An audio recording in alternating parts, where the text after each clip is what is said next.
So, welcome in to all of you wonderful folks. It is time for the wonderful guests to join me here. We have the writer of SAGAS joining us here.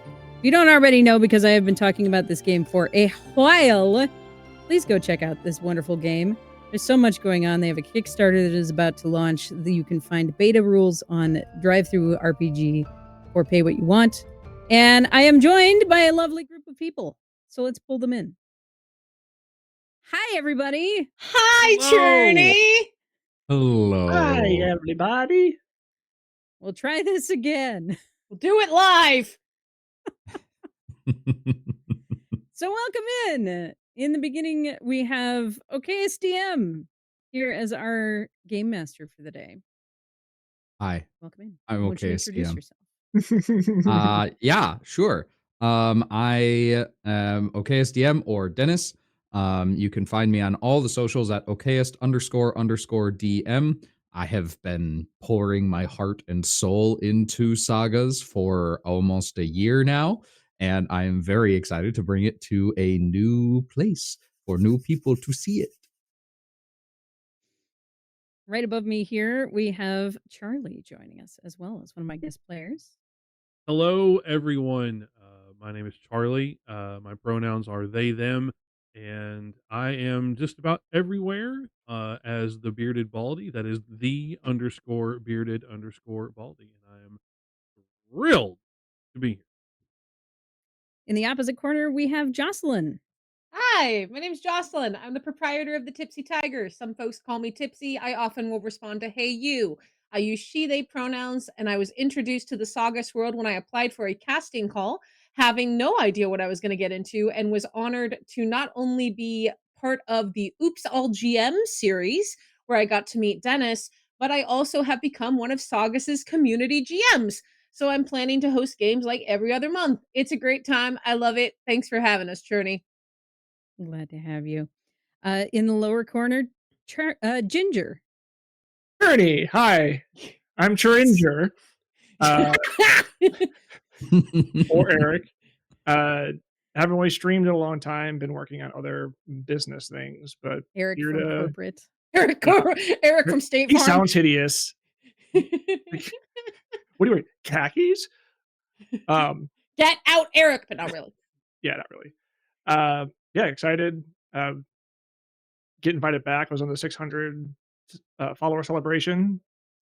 Seems like ages ago, and here to cause some It trouble. was ages ago. It was. It definitely feels like ages ago. And that leaves me, Churney. You guys know me. That's why you're here. I'm sorry, Because who are you you know again? where to find me. So, welcome in, everybody. What shenanigans await us? Tonight, One way to find out. we are playing Blood Moon Origin, a story set in Breath of the Wild, same world. So you already know the vibes. You already know what's happening. Well, you don't know what's happening. That's what we get to find out together, because I have some vague ideas, and this is going to be a collaborative story. Oh boy. This can only go well. And nothing can go wrong.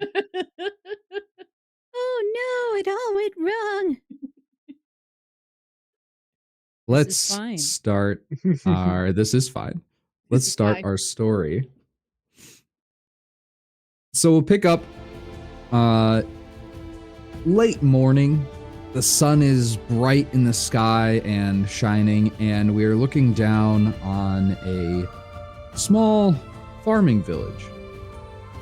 Somewhere in the foothills of the mountains. A couple different tiers where you can find farms. Villagers milling about, tending their crops and their herds. And we first come upon Lena. Jocelyn, please describe what your character looks like.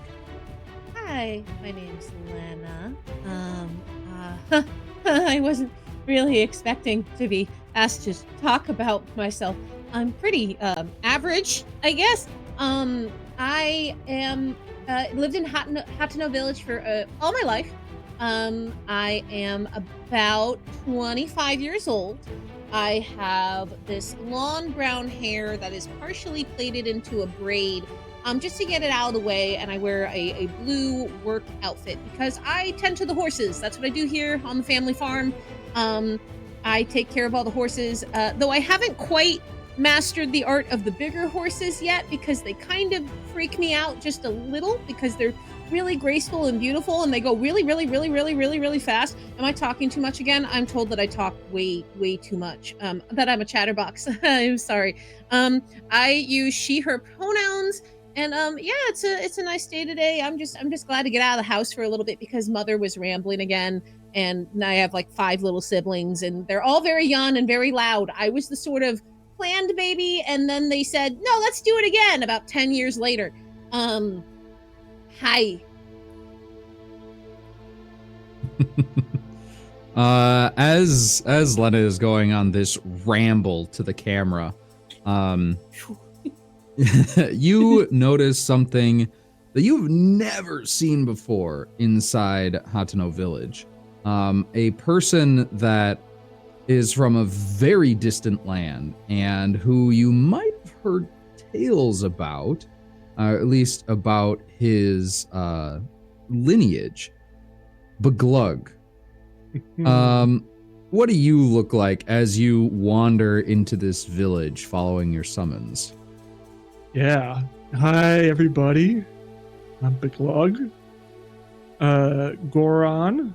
So, you know, just your run-of-the-mill 7-ish foot built like a boulder Goron. I don't know. I look like everybody else in my village. I don't really know why I'm here. This strange old guy said I should show up. So I was looking for something to get out of the house, so here I am. And you have never quite been this far outside of your house before. It's cold. It is cold here. It's not. It's a very nice day.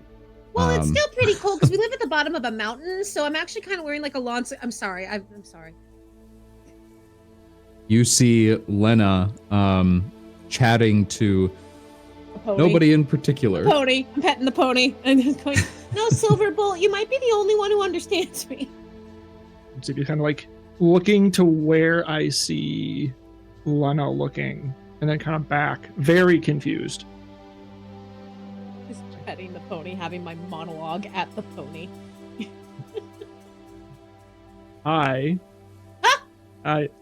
Yeah.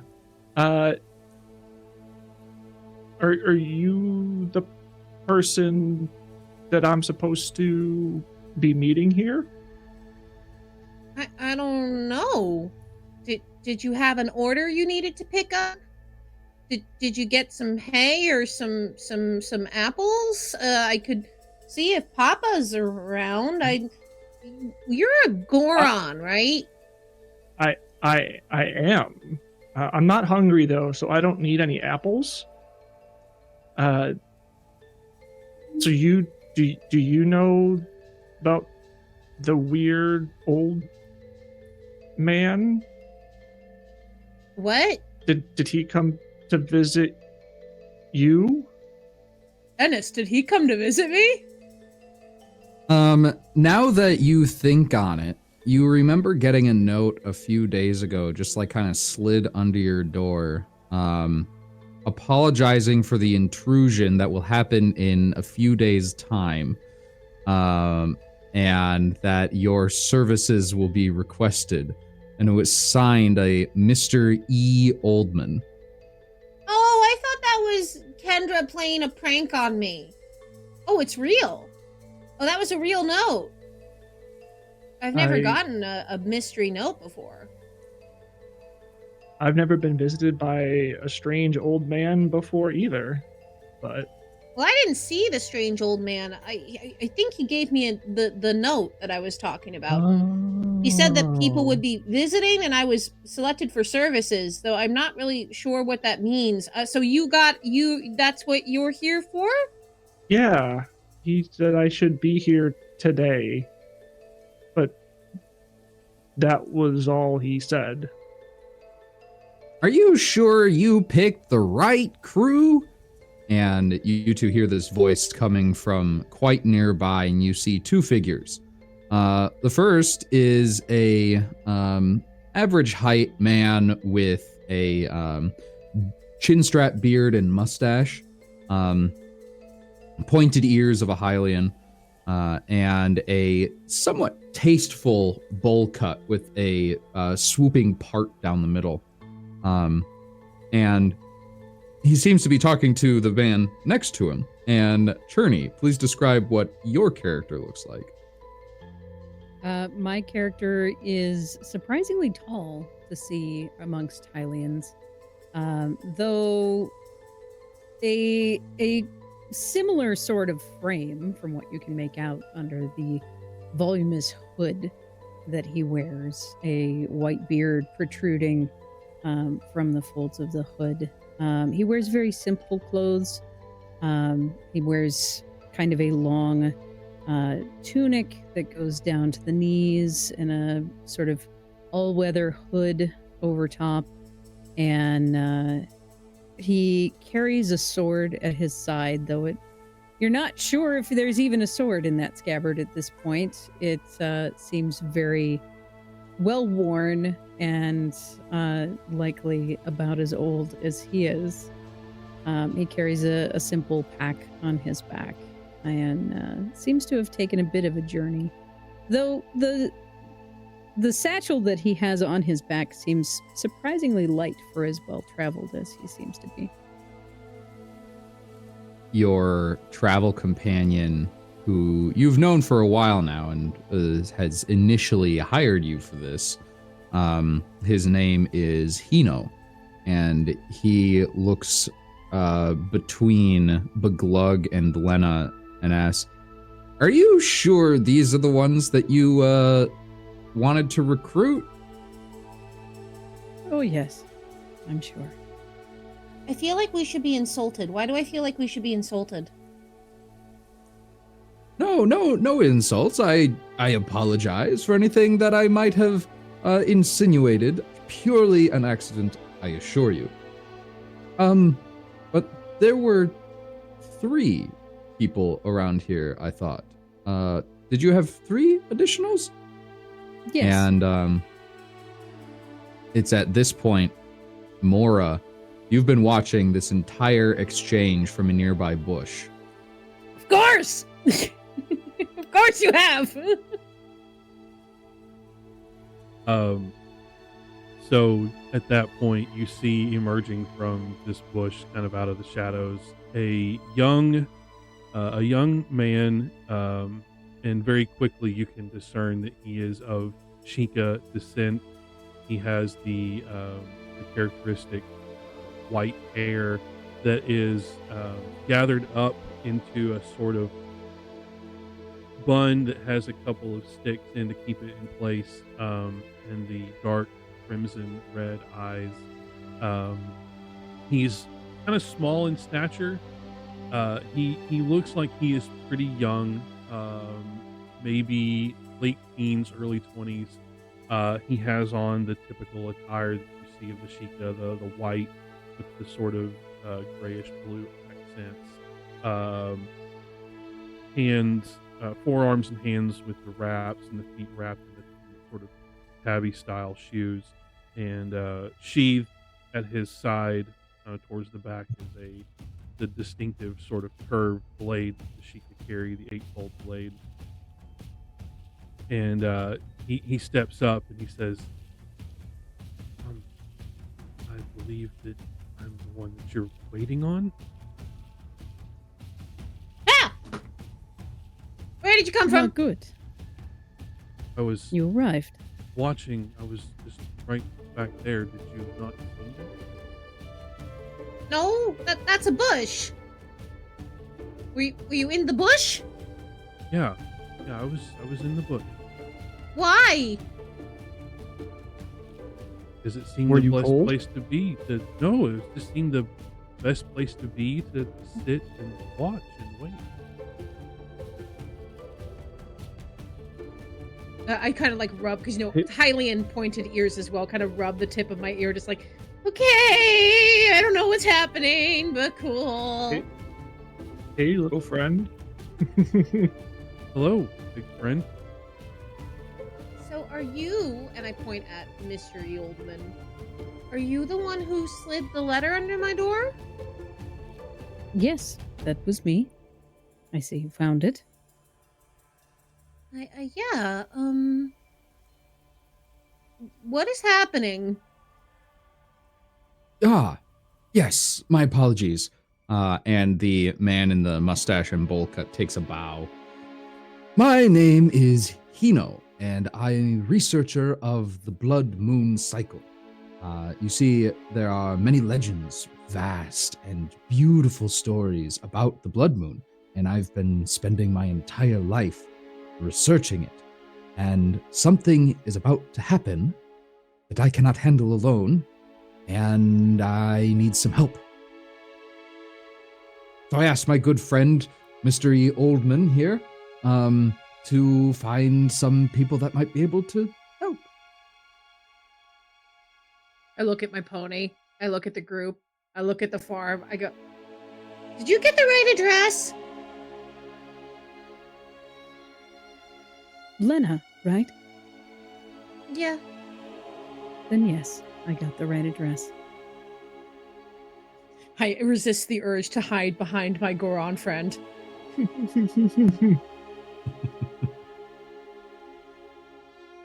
Well, so a little bit of background first. You've all seen the dark red moon on the occasional night flying through the sky. It causes strange black and glowing magics to rise from the ground.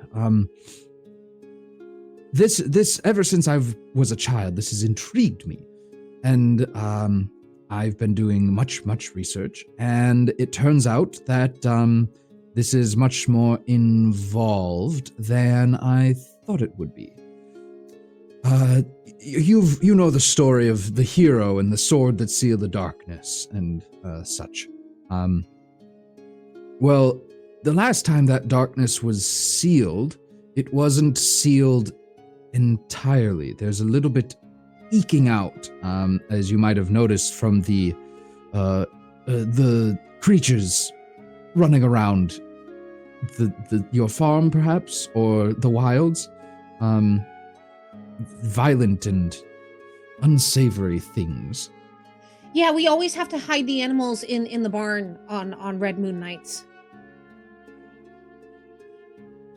Well, it's about to get much worse. I've uncovered a plot to make a blood moon permanent. What? Permanence Yes. would be very surprising. You mentioned very problematic. Indeed. My thoughts exactly. So, I thought I should put together a group to try and stop this plot. Blood How did- moons are when we have the fun adventures around the village, but I guess stopping it also is probably safer. There The, are many there's a surrounding yes, this many. moon of ill omen. I'm not totally familiar with all of them, but yeah, this said permanent. Yes, as in the monsters that fall to axe, sword, and arrow would not stay down for long anymore. And they would just keep multiplying until the entire world is overrun. Oh, Yeah, that's trouble. so what do we do? Well, fortunately, I have narrowed down the cult that is trying to make this happen, and they have a final ritual taking place on that mountain tonight. And he points upwards at a nearby peak. I was hoping you might climb the mountain with me and try to put a stop to whatever's happening. You see, there's another blood moon tonight, and I'm sure that has something to do with it. I like mountains. We'd best make our way then. Yes. Okay, just I should probably tell my parents that never mind, it'll be fine. And I just leave the horse. Hino's eyes are a little bit wide as you just yeet out of your own farm on a death-defying adventure. It's fine, don't worry about it. It's like, I was gonna ask for tea, but yeah, we can go. No, we can have tea. Mora, Mr. it's E. cold. Oldman, do you want some tea? We can have tea, and I can tell my parents I'm going on an adventure. I think we have time for tea. Just If you something be a to comfort. keep me warm as we head out. So am I getting like a thermos, or are we gonna sit down and have tea? What's the plan? I mean, I kind of see Big Lug kind of compare, like looking at the size of Lena. It's like, whatever the biggest drinking vessel that you have, that would be great. Yep, thermos is canon now. I don't make the rules. I think if y'all just want takeaway tea with your blessing, Dennis, I'll rush in and talk to my parents. And I think they're just normal looking Hylian folk dealing with my younger siblings.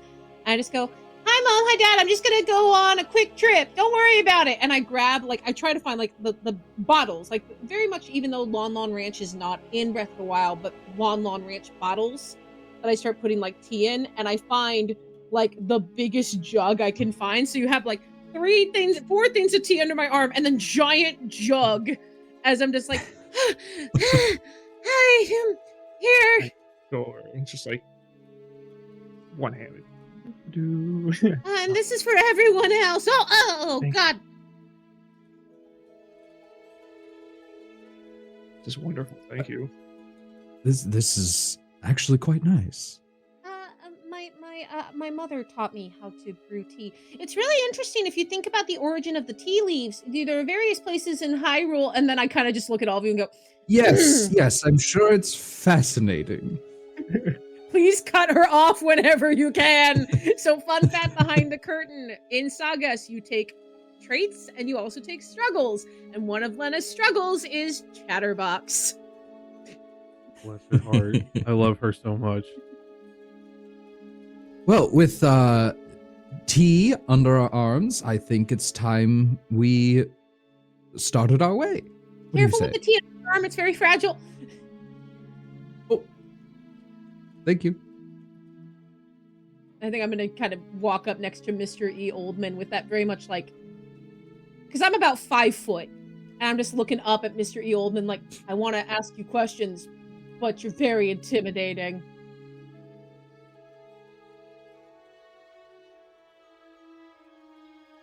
Hello. So why me? Well, did you hear about my farm? The other two make a lot more sense. Why do you say that? Well, Goron friend, what was your name again? Big Lug. Well, Big Lug. Really? You can call me B. It's fine. Well, B looks strong, and Mora was in a bush, and I couldn't even see him. Sorry, it's a bit of a habit. I don't like to be seen, and I can avoid it. Oh. That must be nice.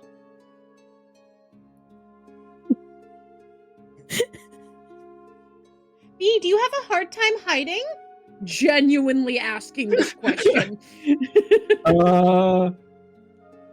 And he kind of looks around like, yeah, there's nothing my size around here.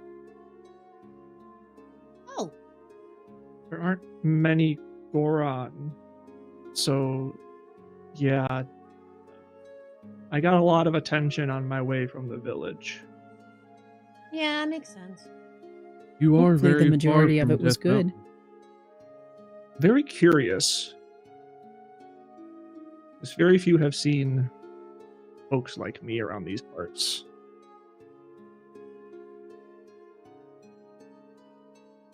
And Mora, where are you from? You're not from here. No, I've spent all of my life in Kakariko Village with the rest of my people. This is really my first time outside of the village. Our elder, Lady Impa, she felt that it was time for me to experience life outside of the village, and this opportunity seemed to be the perfect time for that to happen. So I'm very much outside of my normal environment, but I have been training with the rest of the Sheikah my whole life, and I am ready for whatever challenges present themselves. Lady Impa is a wise woman. You seem very wise. Only a fool thinks that they are wise. Wait! But if you're wise, that would mean you're smart, not a fool. Not autism coded at all. I don't understand.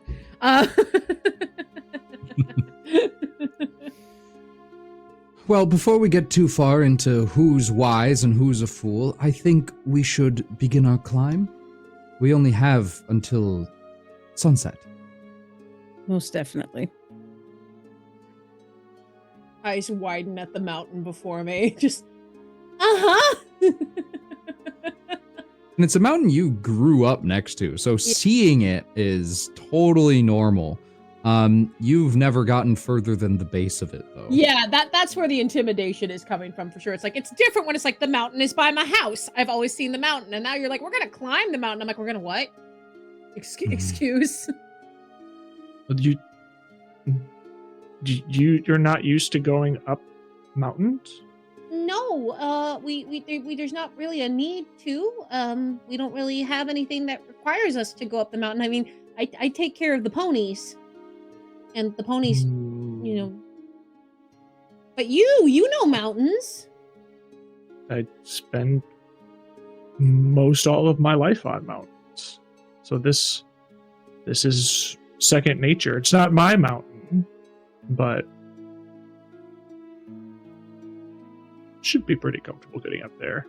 Take a sip of tea like it's Yeah. supposed to be liquid courage. With the huge, yeah. This is one of those like the milk jug with two handles, right? Like just. Ugh. Yeah. And so for me, it's kind of like it's 1.5. It's like the like this kind of size. Like it's bigger than a mug, but it's not really like the massive. It comes in pints vibes are very, very Oh, strong very right now. much so. Yeah. I'm gonna get one. You've had a You've whole already laugh have one already. Yeah. Did you know this stream is full of a bunch of nerds? What? Nerds? Where? Speaking of nerds, you can play Sagas for yourself if you get a copy from TTRPG and sign up for the Kickstarter now. That was Oh, smooth. subtle. Smooth journey. A flawless segue, truly. All right, I so never we're said So- I was subtle. we're looking at this mountain. Yeah, you've been walking towards this mountain through the like between two farms. And you reach the base. I'm just hearing what I just said. Between two farms. And you reach the base, and you look up at the mountain, and it's time to decide how exactly you're supposed to climb this thing. The only two suggestions I have is just straight climb it. I mean, that's what I do when I play Breath of the Wild. Or you could like try to circumvent it. Oh, hang on. Yeah. You could try to go around and find an easier path up. Okay. You got a little tech wobbly there for a second. So you said either blah, blah, blah, blah. So you said climb straight up the mountain or try to find a way to circumvent the mountain. No, not Like circumvent the find a mountain. path. Just find an easier way up than just like an actual path, straight up. Yeah. as opposed to As- going up the sheer cliff. Yeah. As we I were always walking put up, all of my points in stamina. I walk around in that world with 4 hearts at all times. Oh my god! That's Flying. terrifying. It's so scary. Yeah. as we were that's- walking up, would Beglug have seen anything like on the mountainside that would give any indication or hint at a more ideal or easier path up? Go ahead and make a check.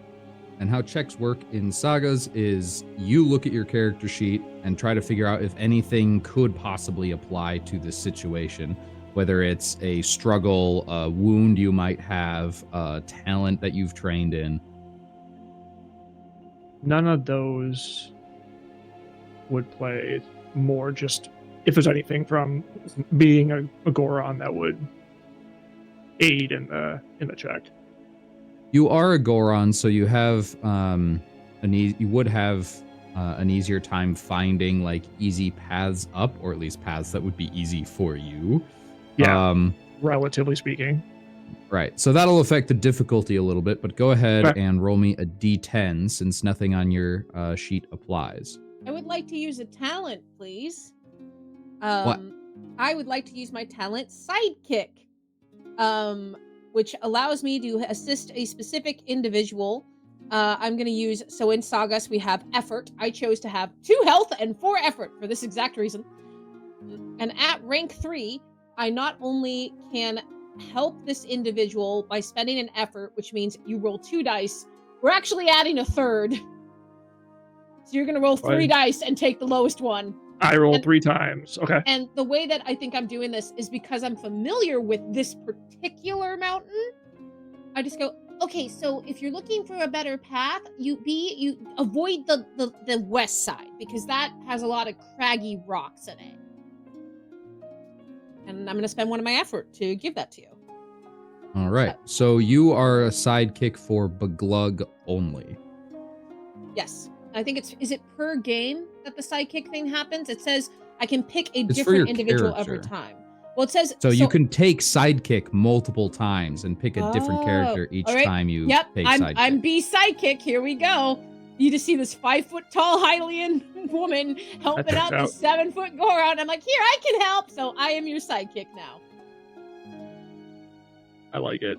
Lowest Just roll was a 7 foot. 4. Oh, nice. Yeah, arms are low enough. It's like if you need to like hold hands, kind of thing. It's the same height because Goron's proportions are so far off. But he's got them baby legs. the baby legs, yeah, baby legs. I hate the baby legs. They're so cursed.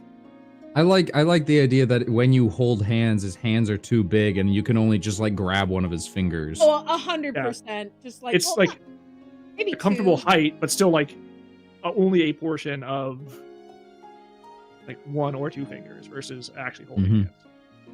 So I am now the Goron sidekick. Ginger, you're welcome. All right, Are you so ready for you this? got No. help. Yeah. You got some help, and because of sidekick, it's 2 extra dice, not just 1. So you roll 3 total and take the lowest. Lowest was a 4. You actually do find, keeping away from the west side as suggested, you find what might be a path up. You notice like a trail, like there is definitely a trail, like a switchback up this mountain. but it sort of like disappears as it gets close to the ground. So you walk over there and try to find it, and it's actually quite well hidden. It's behind several boulders that get stacked pretty high behind like a little alcove inside the mountain. But by just following that switchback all the way down, you are able to find an easier pathway up the cliffside. Awesome. So hey guys, we should take this path here. Okay. I think we'll be a lot. I certainly appreciate that. I wasn't relishing the idea of having to climb directly. Well, I also made sure to grab my climbing gear when I left the village too. So if we do have any issues with you shorter Yes, and folks, I also brought my climbing gear, but I would also prefer to just walk the path as opposed to having to spend all of the physical effort to climb. I don't have climbing gear, so we'll figure that out. Begin How do we have to cross any boulders? with your equipment in mind. You begin to follow this pathway up the mountain, and it's a path, but it's still pretty steep. Like, this is a sheer cliff face that you're trying to get up. And at one point, it sort of brings you around the side of the mountain back to where you are not able to see the Hateno village anymore. So this is a new area that Lena has never actually seen. And you're peeking between the two neighboring mountains, and you can see a cliff that goes downwards and a beautiful landscape laid out before you. The clouds are getting thicker, and you can see the sun rays streaming between them onto vast plains and wilderness as a savanna spreads out on the ground. You can see a cracked mountain in the distance. You can see rivers flowing between these trees and grasses. And it's, in general, a gorgeous sight, but you also see ruins, stones, buildings that have long since crumbled, speaking to the history of this land. As you continue walking along this path, you find a new obstacle in front of you. A bit further down, maybe a couple 100 feet away from your path right now, there's another switchback that goes up and above.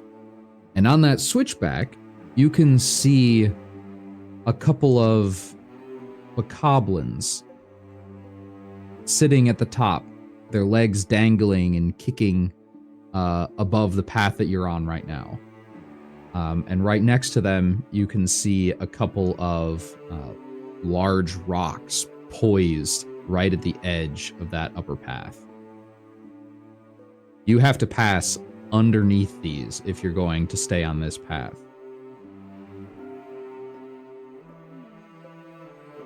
You all see them. They have not yet seen you. Well, that looks precarious. I don't want to automatically just resort to violence. However, I could potentially make my way up there without them seeing or hearing me. I can be very hard to see and hear when I want to be, and I could maybe try to take them out before they are able to push those very large rocks down on top. A clever idea. Those guys are usually trouble. And where there are one, there's usually more, and there's two of them, so there's no telling. They could alert their friends if they see us. Well, I don't know how much I can do from down here. I don't know a lot about them. Are they open to talking things out, or are they pretty much set to drop those rocks on us? They're I've not never- necessarily the most intelligent in terms of negotiation. So they wouldn't care if we didn't mean them any harm or anything. Not necessarily. And to some extent, they might even just drop the rocks to be fun. I look at Mora and I say, I used to practice mimicking voices. If you need a distraction to help you, maybe I can mimic the sound of another one of their friends? That would certainly be an option. I would just be afraid that it would draw their attention to you, and when they heard that noise but saw a Hylian instead of another goblin, that they would potentially try to attack you. As Even you if- see, like, Big Log just kind of unstraps the giant sword off his back. Looks like, for those who played it over here, the Stone Smasher. Right, so it's like, Lena, stay behind this curve. Okay. We'll handle it. And I just look at Mystery Oldman like, huh.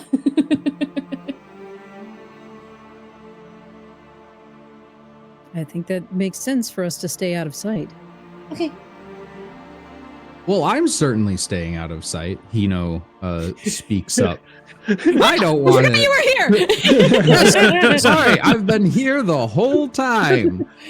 Jocelyn did not actually forget Hino was here. Lena just like, oh, right, you're here. Well, then Those I guess are some of the monsters I'm sure you all know that have been summoned by the darkness, by the moon.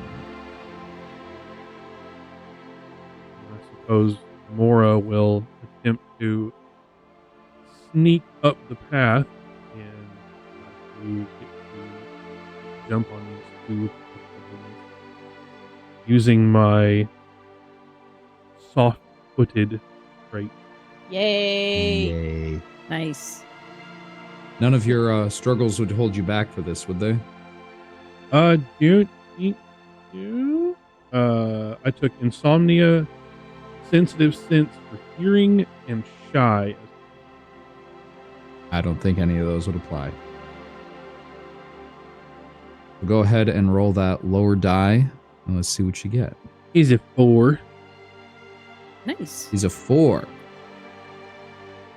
You very easily sneak right underneath these evil creatures. As they're kicking their feet, you can you keep your eye upwards towards them. One of them kicks a little pebble loose, and it just tink, tink, tink, rolls down the hill. And before it hits you on the head, you just catch it, and you keep sneaking along the path beneath them.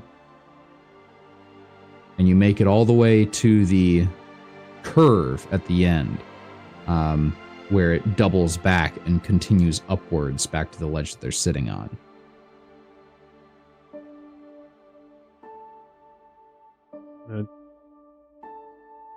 Try to sneak up and take out at least one of them if I can. Ah! All right. As you slowly crouch and get closer and closer, what are the rest of you doing? I'm staying behind the curve, like B said, but trying to keep an eye on how things are going, because if I can like make a call from behind, like if I mimic one of their voices from behind the curve, maybe it will distract them if things go wrong. So I'm like preparing to do that just in case, but I keep looking at Mr. E, just like, okay, I'm gonna follow your lead. You are the old wise man. Just like where it occurs, like not like still trying to stay concealed, but still like occasionally peeking, trying to keep track of when something happens to know when to come out and actually assist Mora in handling these goblins. That's his ability And as a giant. I am watching to see if anything happens that it's going to require a response. All right. So with the rest of the group staying slightly hidden behind the curve, and Mora having already made it to the opposite side, where you can flank them from the opposite side.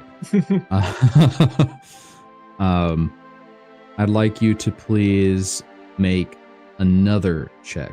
This time is not only to not be heard, but also trying to not be seen, as you are now within eyesight of them.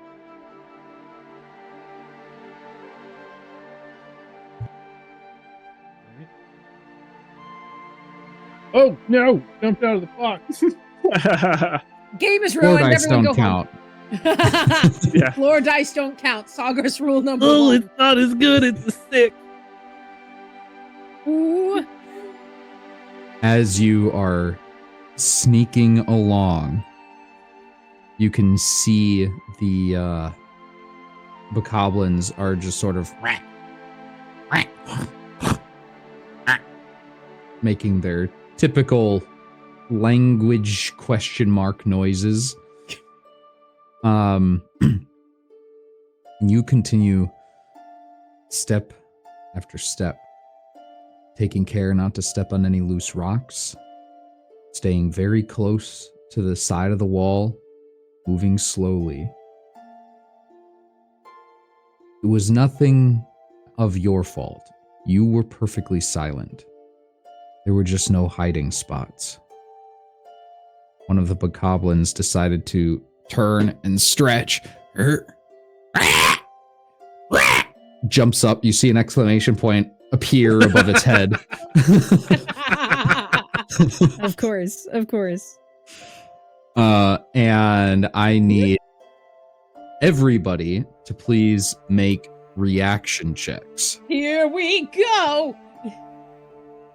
So this is basically an initiative roll, where the lowest person gets to go first, and I will ask for them for your rolls momentarily. D10. A D10, unless you have something that says otherwise. Is this going to be impacted by my low stamina struggle? It's not necessarily an endurance thing. Mostly, have we walked enough that I am impacted by my low endurance? What does low endurance say specifically? So the low stamina struggle is when you make a check to continue a physical activity for a long period of time, you must use a D12. So this is not a check to maintain that physical activity. So no, it would not be affected.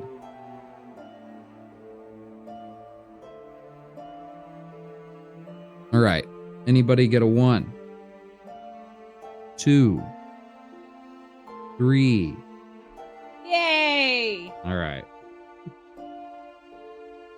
4. Me.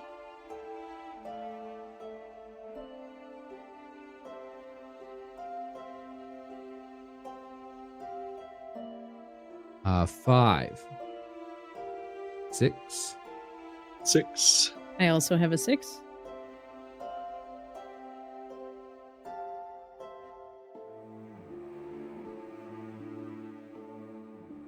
Okay.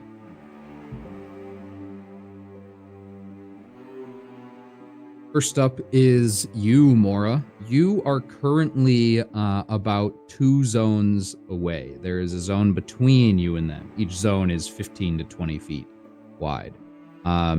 They've obviously seen you. They have not seen your allies yet. What would you like to do? Mora sees that he has been seen, and under his breath he just goes, "Goddess," and gonna unsheath his 8-fold blade, and then use his movement to close in, and then since there's 2 zones, is there a way that I can use my action as well in my first turn to move into the melee range of these 2 goblins? Yeah, so on your turn, you have 2 things. You have a move and you have an action. Your move allows you to move 1 zone normally. And your action, one of the options you have for it is to move again.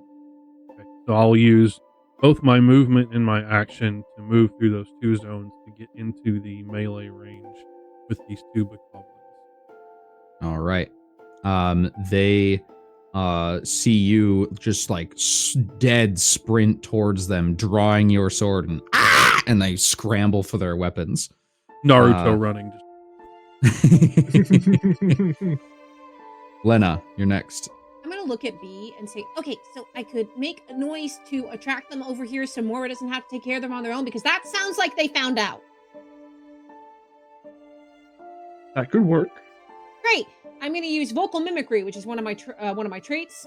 And I am gonna just go, like trying to do like a troubled bokoblin scream, so that at least one of them will come down here. And this is a D8. Okay. Yeah, go ahead. I like it. It's a 2. Hey. Oh, amazing. Threat on one side, panicked friend on the other. The bokoblin's attention is now split. Just hear me go, like if I could, I think like an exclamation mark would go up above my head. And I'm gonna stay hidden as I try to distract them and get their attention away, so it's not just, Mora taking on both of them. All right. The bokoblin's turns. The distracted one is going to attempt to climb down. That will be its action to just climb straight down the cliff to the lower. Yeah, your friend.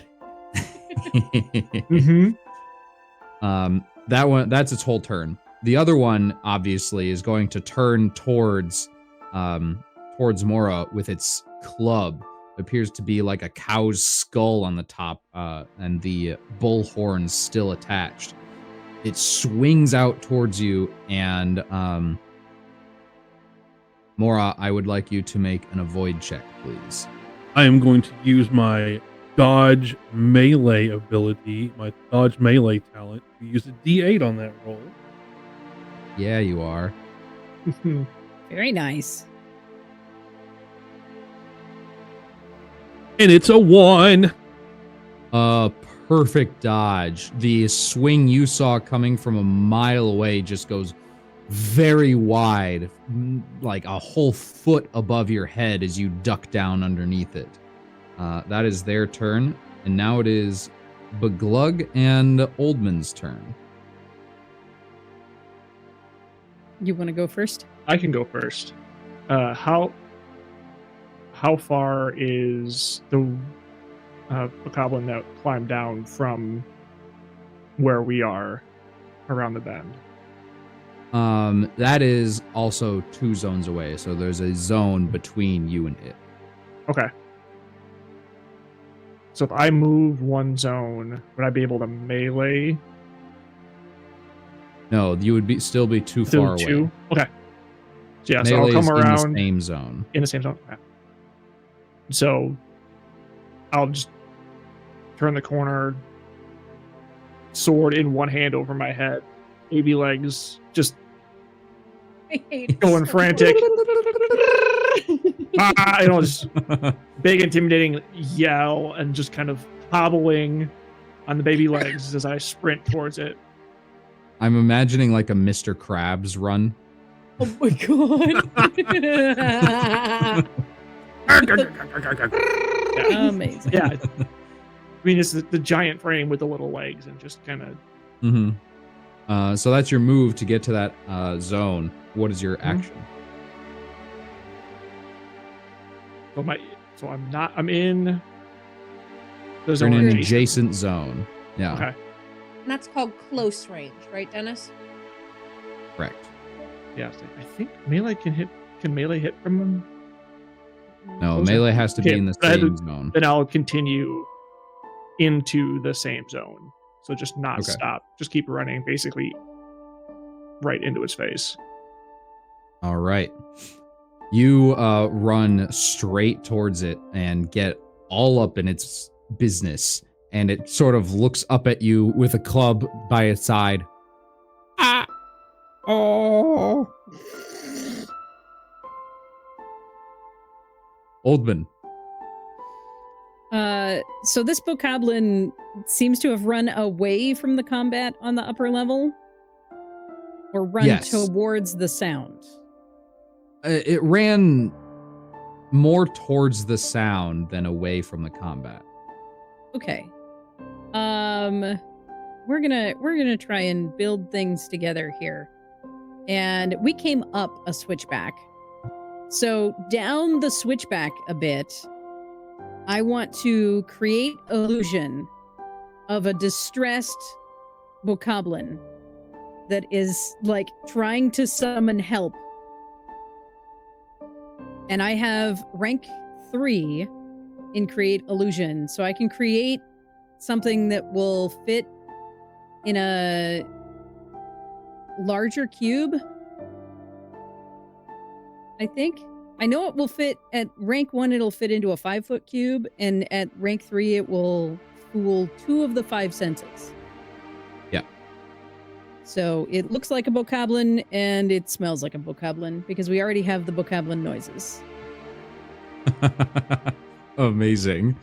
So as you summon this absolute stench, that's the first thing you all notice, is the disgusting body odor pig smell of this bokoblin appears first, and then the illusion of one with like a horn in one hand going and like trying to run backwards down the path. You're summoning this on the other side of you from where the combat is happening? Yeah, so preferably visible, like down the next ramp or some like away from the combat that's happening with Mora, but like where we came from. And what are you trying to accomplish with the illusion? To convince the bokoblin that climbed down to climb further, to go further away. To leave us further. Ignore us. Go help your friend. Okay. So you make it very convincing, but give me a check to see how convincing. Ooh. Okay. Let's see. That's going to be a regular D10 check, yeah? I think so, yeah. Okay.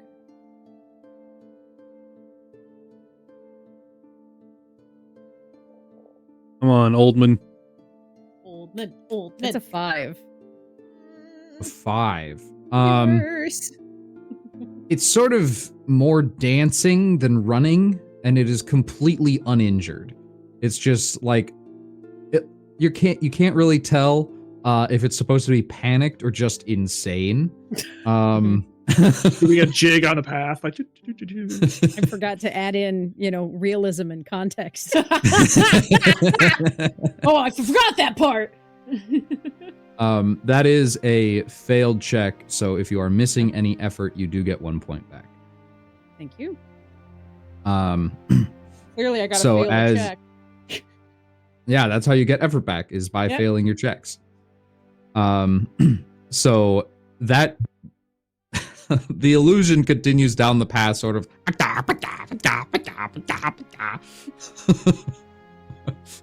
And The noises I'm making are top no of longer- initiative. The noises I'm making are no longer matching the mood. I'm going like, help me, help me.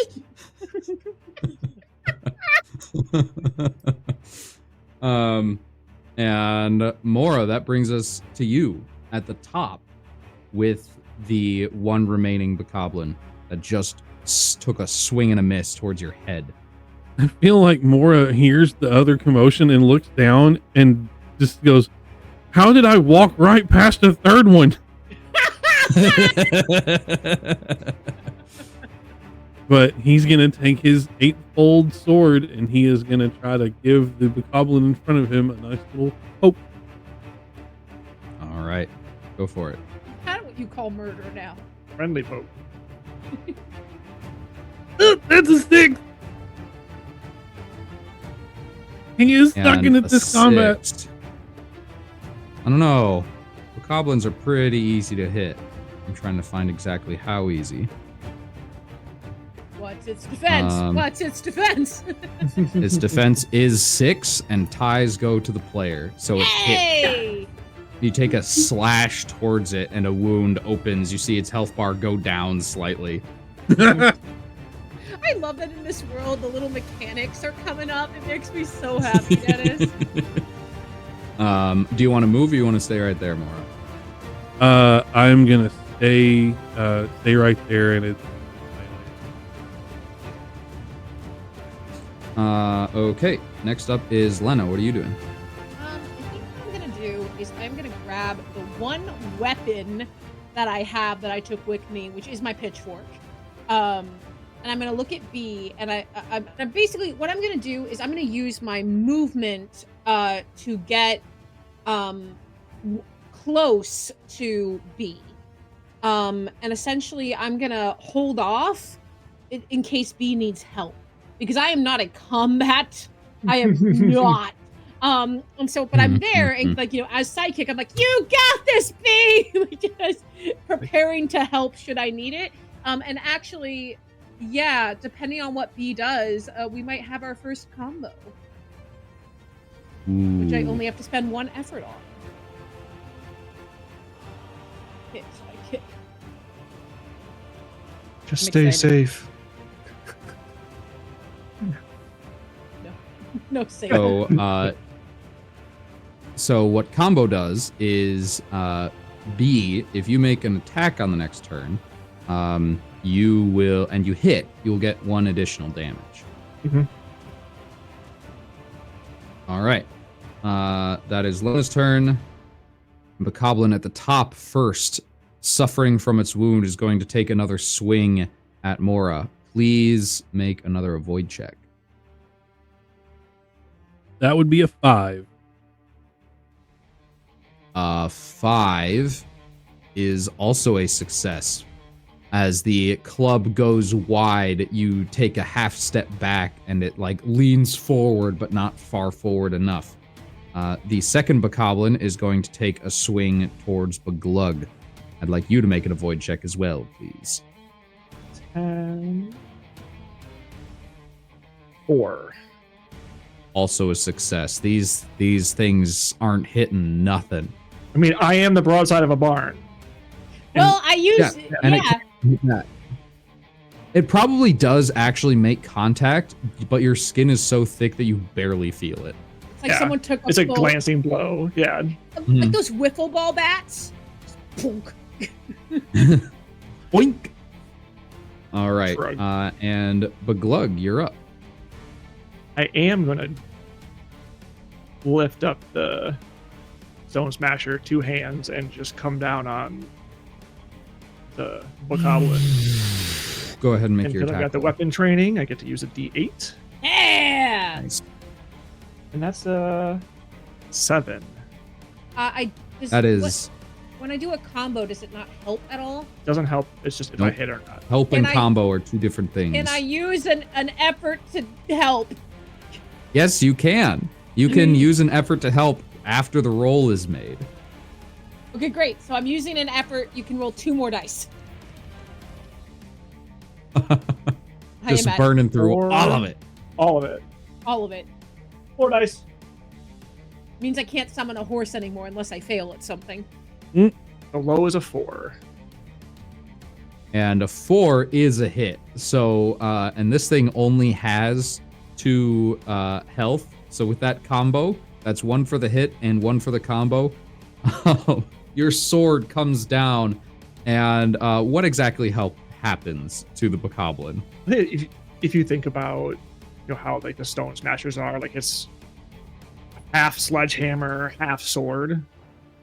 Mhm. It's basically just like crush and splits into nothing.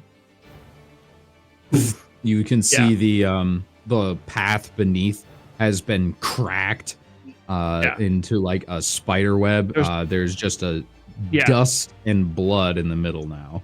Yeah. Small indent. Debris kind of pops up a little bit. It's like there was something here. Perfect. Yay! And Oldman, Yes. But We're gonna try that again. But this time I would like to make an illusion of Mora opposite Mora. So like on the other side of the bokoblin to act as a threat to distract it or intimidate it or something like that. And I would like to help Mora's next attack. I like it. So what exactly are you doing to distract or intimidate? Basically, the illusion is going to mimic Mora's stance with the threat of the blade and just be menacing, because Mora doesn't make a lot of noise. So it's that very menacing stance of just holding forward the eightfold blade very confidently. real quick, Buklug would have ran one more zone up the path after disintegrating the bokoblin, just to back up Mora if needed. Okay. Mora, it's your turn. You have a twin! Ah! Who are you? What is happening? Two Spider-Man pointing at each other. So Mora, swings back to dodge the attack, and then uses that momentum, leaning back forward to just stab straight forward with the eightfold blade to try to take the problem. Okay. Your attack, please. That's a 4. And that hits. What happens to this bokoblin? So the Is it just eightfold slain? blade goes in, and as he pulls it back out, the bokoblin falls over and just kind of into that sort of blackish, purplish cloud of malice. Dissolve. You're trying to have this cool kill scene, and fucking Ginger holds up his freaking slab of beef.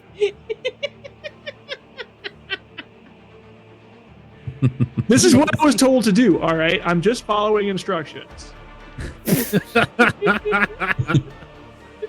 What we really need for you is rock candy, though, because you're I forgot the rock candy. Damn it, Ginger, you had one job. You're supposed to have that, what is it, the rock roast? That's the There second you game. go. That's Tears of the Kingdom. As the bokoblins both have disappeared into the dark shadow from whence they came, I think that is a good time to take our first little break. Woo! Excellent. Nice. This is so fun. 10 minutes, shall we say? Works for me. Sounds good. See you Excellent. in 10, everyone. Be sure to stretch. What is it that Trudy says? Get up, move your body, stretch, and we'll be back in just a few moments. We'll see you then. Wow. Amazing. I love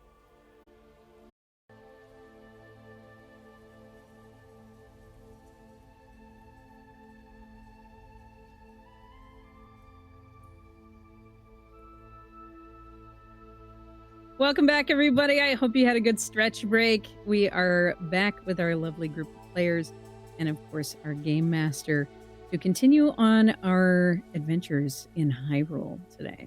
Welcome back in. Yeah. Where we left off, we had a very easy and fun battle. Nobody took any damage. You won it quite handily. Well, the bokoblins did. Yeah. Folks. The bokoblins are now gone, dispersed into shadowy darkness, and you still have we're back in on that cliff face that overlooks this vast and beautiful landscape scattered with trees and ruins and rivers and roads.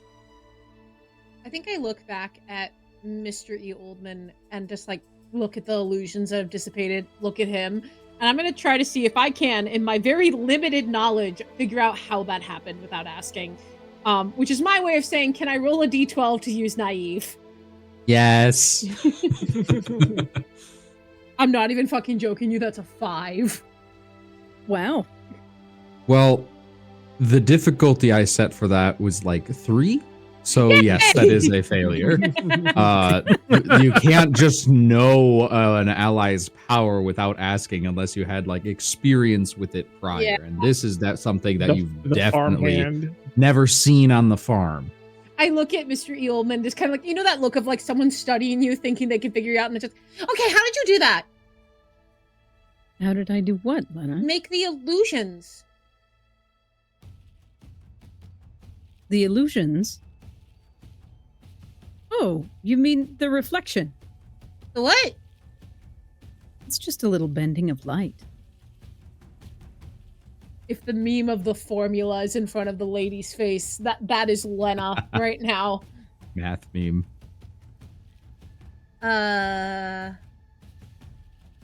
Sure. I look at P and I'm just like,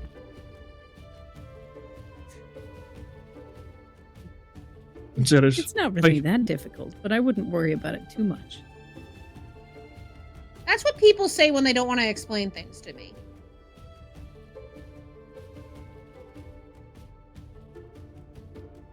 Sound like my dad. I get that a lot. I'm sure you do. And Mr. E like strokes his very voluminous beard. Mara, you good? Yeah. You? Yeah, B just took that one right out.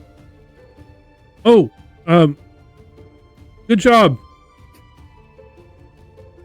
He like You too. cracked the ground. It was kind of scary. I didn't mean to scare you, Lena. No. It's fun scary, like the cool thing. But Hmm. I'm just not used to it, you know. I'm not used to the whole ground cracking. We should probably keep going, right? I should keep and I just kind of go behind. Yeah, walking would be good, but I don't think I've ever actually seen Bokoblin be defeated before. I didn't know they turned into dust. That's very interesting and makes sense. It does. But Glug's like, well, there's that little bit left on the edge of my weapon. Ugh. And as you're looking at it, the little bit left on your weapon, it slowly begins to dissipate into this dark, sparkling mist. Is that normal? Is that normal? That's not normal. Well, it is for them. They're not really of this world.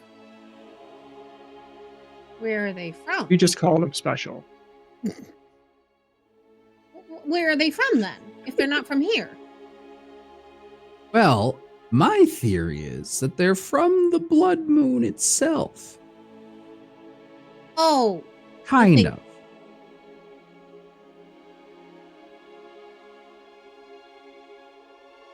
You're all familiar with the darkness known as Ganon that ravaged our land? I mean, yeah. How can you? From whom these monsters spawn. Absolutely. Where do you think Ganon came from? Not Hyrule? The moon? My theory exactly. I give It's the high just a five. theory. More like a low. Ganon's from the moon. Ha-ha! Yeah! Ganon's from the goddamn moon. You It's- heard it here, folks. Ignore Tears of the Kingdom. Ganon is from the fucking moon. Think about like the Monty Python scene, like what else floats in water? It's like A the duck. Bread. Apples. Churches. Yeah. I think I'm understanding what you're trying to say. But... Go ahead, sorry. No, it's good. It's so good. It's not necessarily the moon itself, it's what the moon contains. You see, before Ganon and all of those legends that we have, there has to have been something. And apparently, a long time ago, there was a legends refer to a mother. At first, scholars thought it was, the author's mother or some sort of queen of the land. And it was really closer to a goddess. And before recorded history really got going, that goddess was sealed in the moon. And cracks have been forming. Out of one of those cracks spawned the beginning of Ganon. This cult that follows Ganon is supposedly they worship the being as their god, but understand that their god has a mother. And their god's mother is the moon. And every single blood moon is a mother smiling down on her child and giving him power. An interesting perspective. The Sheikah hold similar legends that in ages past, this form of evil that we know now as Ganon was created from the darkness that was the goddess Hylia in her earliest form. And there are some who have broken away from the Sheikah who believe that it is Hylia who is, in essence, Ganon's mother, though not the Ganon that we know or the Hylia that we know, but that through the ages they have taken on different forms, different aspects. And so that's not an entirely implausible theory. Well, It's certainly the one that I came up with after spending a lifetime researching the Blood Moon. well, we have a goddess statue, but we also have a horned statue, which can help you, but I think also hurts you. Oh, I'm gonna need a little more detail than that. So, in the game, there is a horned statue in Hateno Village, which allows Link to exchange his heart containers and stamina vessels for a price. So I don't know the full details, but I do know that every major settlement has a goddess of Hylia statue. But Hateno also has that horned statue. Right. Just I'm not sure. Well, I'm not sure what that would be. I would like to very much see it when we're done here. Well, it's along the path to Furley Pond, and it's like both. I think, and I'm gonna roll a check to see if I can remember what this guy is. That's a 10. Nope. You have no clue, and you get 1 effort point back. Yeah, I mean, I think it looks like a demon, but I don't remember. It's supposed to be something else, but I can't remember what it is. Creatures like that often make very dangerous deals.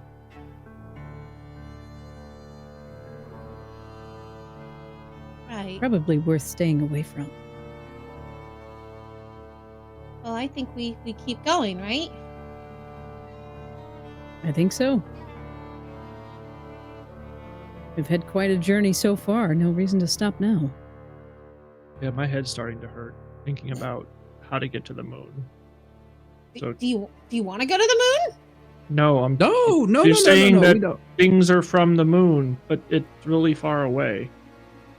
And I Didn't always be far away.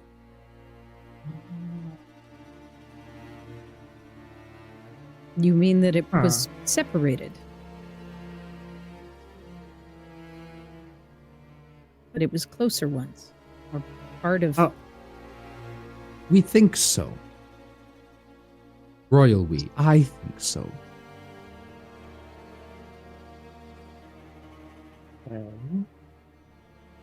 Yes. And I'm hoping that we can not see that again as the sky continues to darken and the sun begins to set.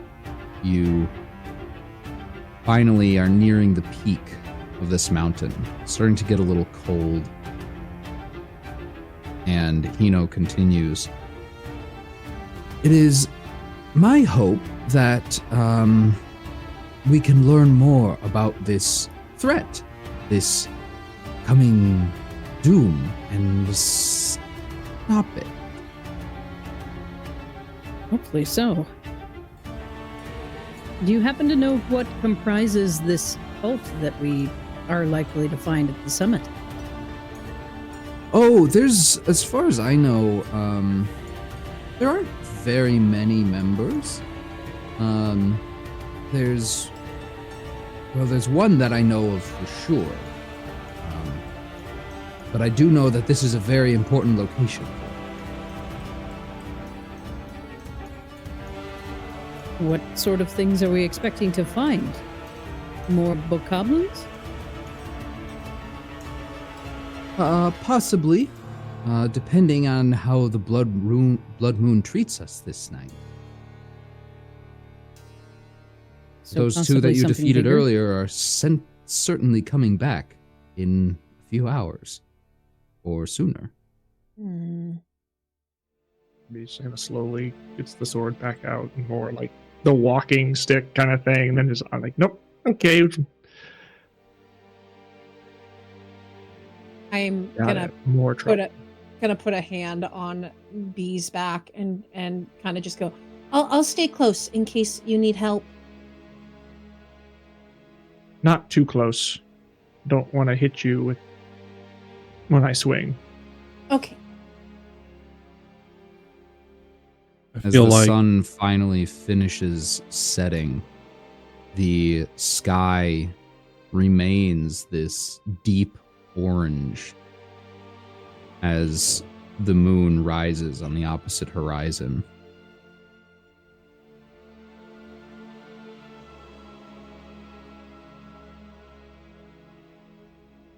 I feel like getting closer and closer to the summit, Mora would kind of take point, keeping an eye out for anything along the path, watching for any other monsters or any signs of this cult or where they could be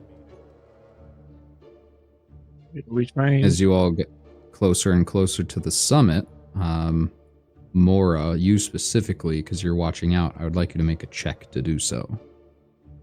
Say, are we attempting to be sneaky or just kind of cautious? Up to you. It Gonna might be use wise. Following Mora's lead. gonna use my keen sense of sight. I can use a D8. That sounds familiar. Fine, it's a 6, which also sounds You don't- familiar. You don't find anything immediately in the vicinity, though from a 6, that is a failed check. You're listening to the conversation behind you more than looking out for things in front. I'm going to blame Lena, who is currently talking Oldman's ear off about like, okay, but if you have these powers, you say they're reflection, but this is clearly like, is it magic? Like, where did you get it? Where did you come from? Either. Like, it seems like, are you trying not to tell us things? Why don't you want to tell me? Not everything can be easily explained, Lena. Try to understand. Not your understanding so much as the explaining that is the challenge. Out. Beach kind of turns over like sideways, does a little head pat, like, I don't understand either. And then Good, puts it I'm back not in the path. alone. Hino, why does he do magic? How does he do that?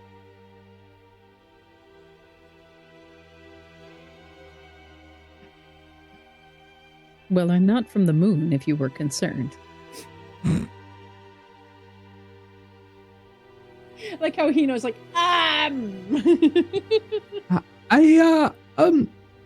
Well,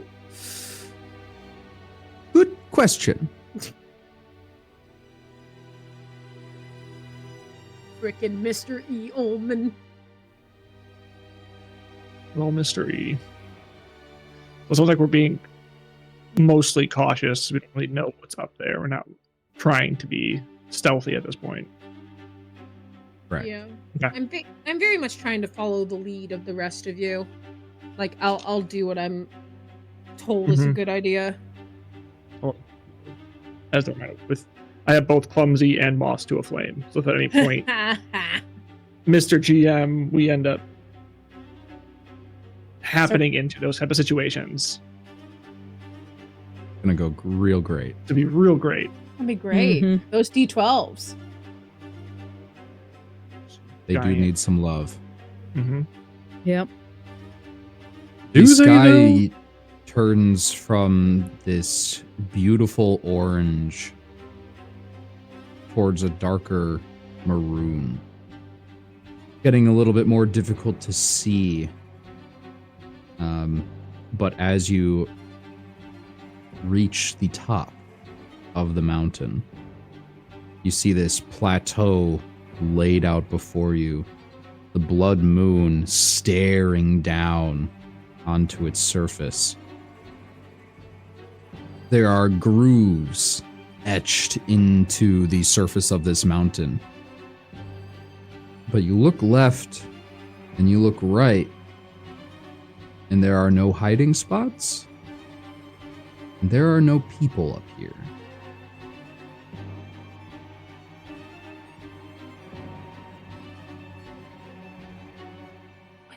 What?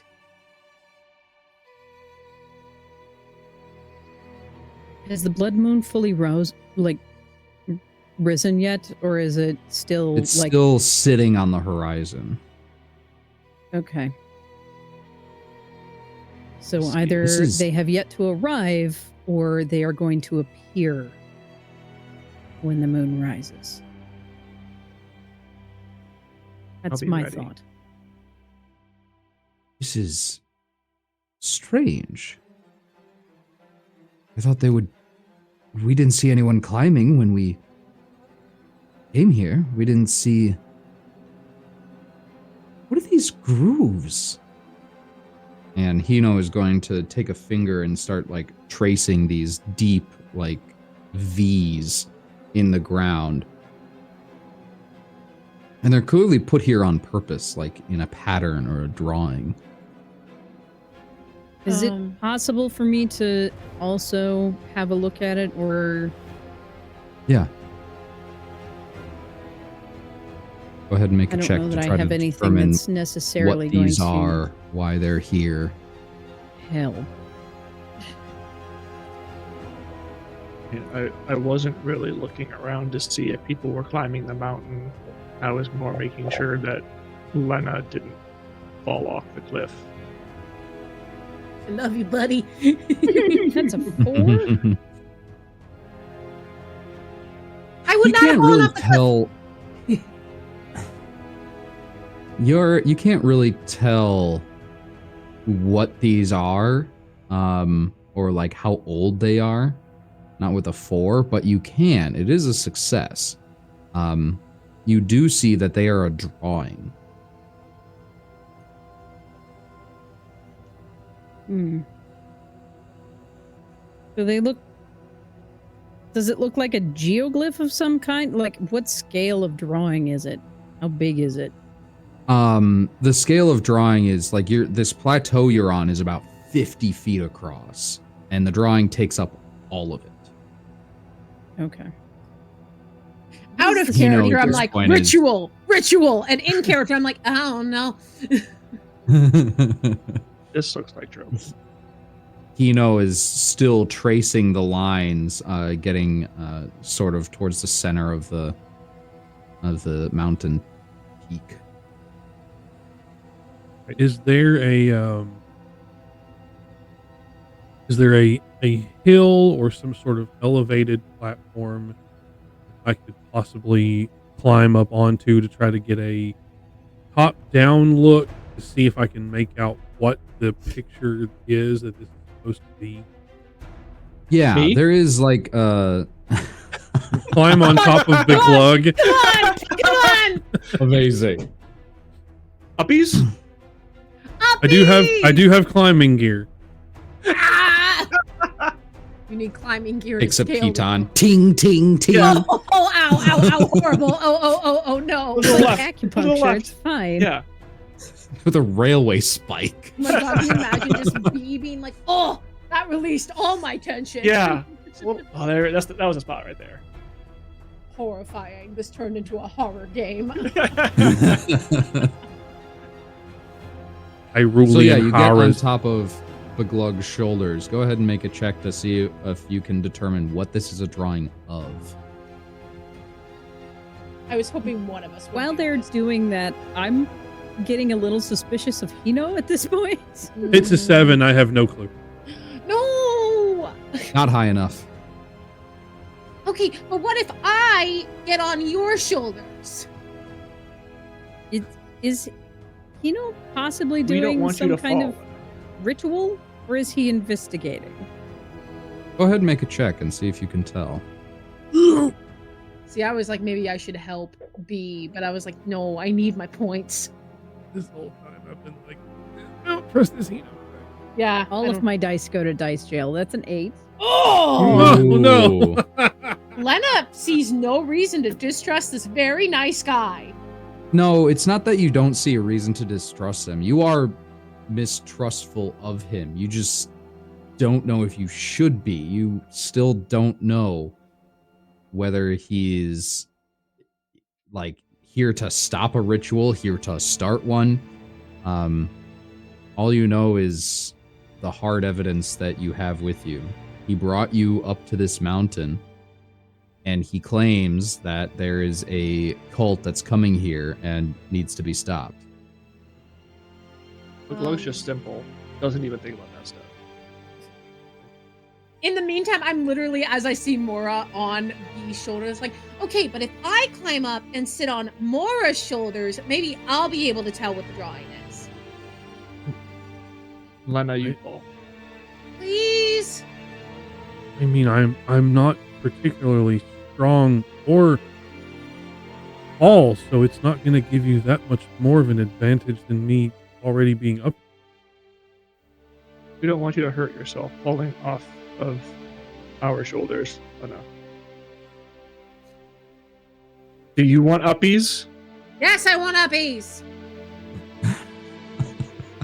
I get on this. Can I now Swap. look around now that I'm on B's shoulders? Yes, you Yay! can make a check to try to figure out what this drawing is. Okay, that is going to be a D10. It's like trying to figure out the pattern of a crop That's a circle while 10! still in it. Yep. Yeah. Yep. We are None of just you have destined to any have idea what any this idea is. what the hell this is. Lena's we're just like looking at. enjoying Alright. seeing things, like in awe Oh of my god, I'm so high up! how much further she can see now. I'm so high Um, up. Oh my god, please let me down. Mr. E is going to gesture to Mora and encourage him to come over to the side. And I would like to create illusion around Mora as a bit of rock on the plateau. Huh. Sure, and he will fuck up your shit. I know this as their GM. Welcome to GMing Journey in a game. So Mora will kind of understand the gist of what's going on and will like kind of crouch down with one knee on the ground, one hand on his sword, and just be like completely. Go ahead and make a And check. it will fool to remain sight hidden. and touch. And I also have shadowy statue, so Hey. Come on, dice. I have 3 different sets, and I'm trying to pick which one I want to use. Oh yeah, I need to. I That's need to a- grab different dice because my that's a dice all need 4. different dice. A 4 on a D8. Before you feel sufficiently hidden, Mr. E. Oldman has made a perfect hiding spot for you. Blood moon finally lifts off of the horizon and starts rising into the sky. Fully behind me at this point, like holding on, like See the bad moons are rising. Oh my.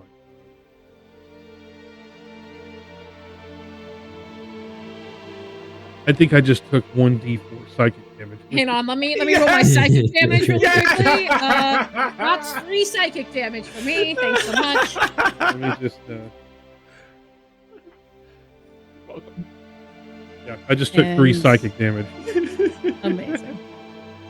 I didn't want to do this yet, but Oldman is going to look around, have a look at the ground again, look at Hino, sigh deeply, and you see a light greenish blue wisps start to collect around his feet. And he rises up into the air. What? You do that the whole time? You could do that the whole time? The whole time? The whole time! The whole time? And so I would like to get up reasonably high so that I can get a better look at the design. The bluish green wisps emanate this light that brings color back into this purely red, dark scene. And as you, in all your glory, rise into the sky above this mountain peak, go ahead and make a check to see if you can tell what this is a drawing of. Okay. Please, just any of you, do I mean- anything useful. Any of these dice. If you please. need me to help point out corners, should I try and help? Ooh, How many- yeah. How many effort is to help? I 2. think it's just 2? one. Cool, I'll do that. No, 1 for me because Oh. I have sight. I have 2 Ah, gotcha. with my 5 health, so I will just offer to move or point things out if it's helpful. That's a 3 Woo. from my higher vantage point.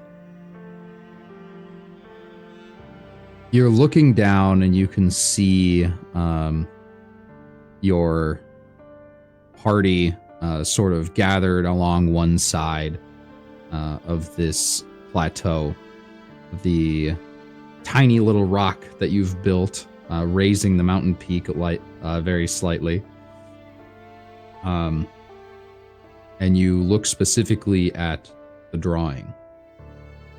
You can see curling around the outside is a giant swirl, a tail, it looks like. And it continues circling and getting closer and closer and closer to the center where the head of this drawn creature is. And you can see the head giant with sharpened teeth and claws, the head of a dragon. And standing right in the center where the dragon's eye is Hino. As he looks up at the blood moon, you can see his eyes start glowing. Finally, she will return. I can feel the energy. I Yes! pull on B's arm. What is happening? Yes! Come Don't Come Take him down. to me. hearing Mystery's Take him down. command or whatever, warning yell from stop him or take him down. B runs in, sword held high. And at this point, we're going to begin another combat. Reaction rolls from everyone, please. You motherfucker! Fun fact, I did not suspect him until we got to the plateau. And then once we got to the plateau, I was like, hang on. I'm supposed to be thinking that far Hino ahead. is such a quintessential character too. Like, especially if you get into the mechanics of the Blood Moon, if you're actively trying to like farm monster points or something in Breath of the Wild or Tears of the Kingdom, you kind of have to know where Hino is because he's the one who tells you when the Blood Moon is coming. Yep, he's the only one that knows. Oh shit! Oh, you see, I've never played Breath of the Wild, so this is great. Oh, dude. It's a very small mechanic. It's one NPC in this vast world, and he Hino goes is wild. crazy. Like he starts running in circles during the Blood Moon. Oh my god, and you made him the villain. I love it. Anybody get a 1? I did. Hey! Nice. That is going to be sorely needed. Mm-hmm. 2, 3, 4, 5, Uh-oh. 6. I got a 6. Oh dear. Good thing I have big hit points. Come on, Dennis. Put us, 7. Johnny. put us out of our misery. 8. Me. Both of you 8. All right. I like how Charlie and I are just seeing me like, just put us out of our misery, please. Just Like, keep Come counting, on, keep come counting. on. Just end it. Just end it. Oh, higher. no, it's more. All right. You know, if this was D&D, But it's not. It's a But brand it's new not. TTRPG called Sagas. You should It's check it out on Sagas. Drive Through RPG. I just screwed the pooch on my also- initiative roll. Also, And also on the plug. Kickstarter. Yes, our Kickstarter is coming, and I'm nervous. It's in January. I'm so stoked. Constantly All right. nervous. Who does that? First up, Okay. the Glug. You Yeah. took the initiative. You ran forward first thing. You are only a zone away from Hino. Awesome. So with my movement, I'm going to close into the same zone.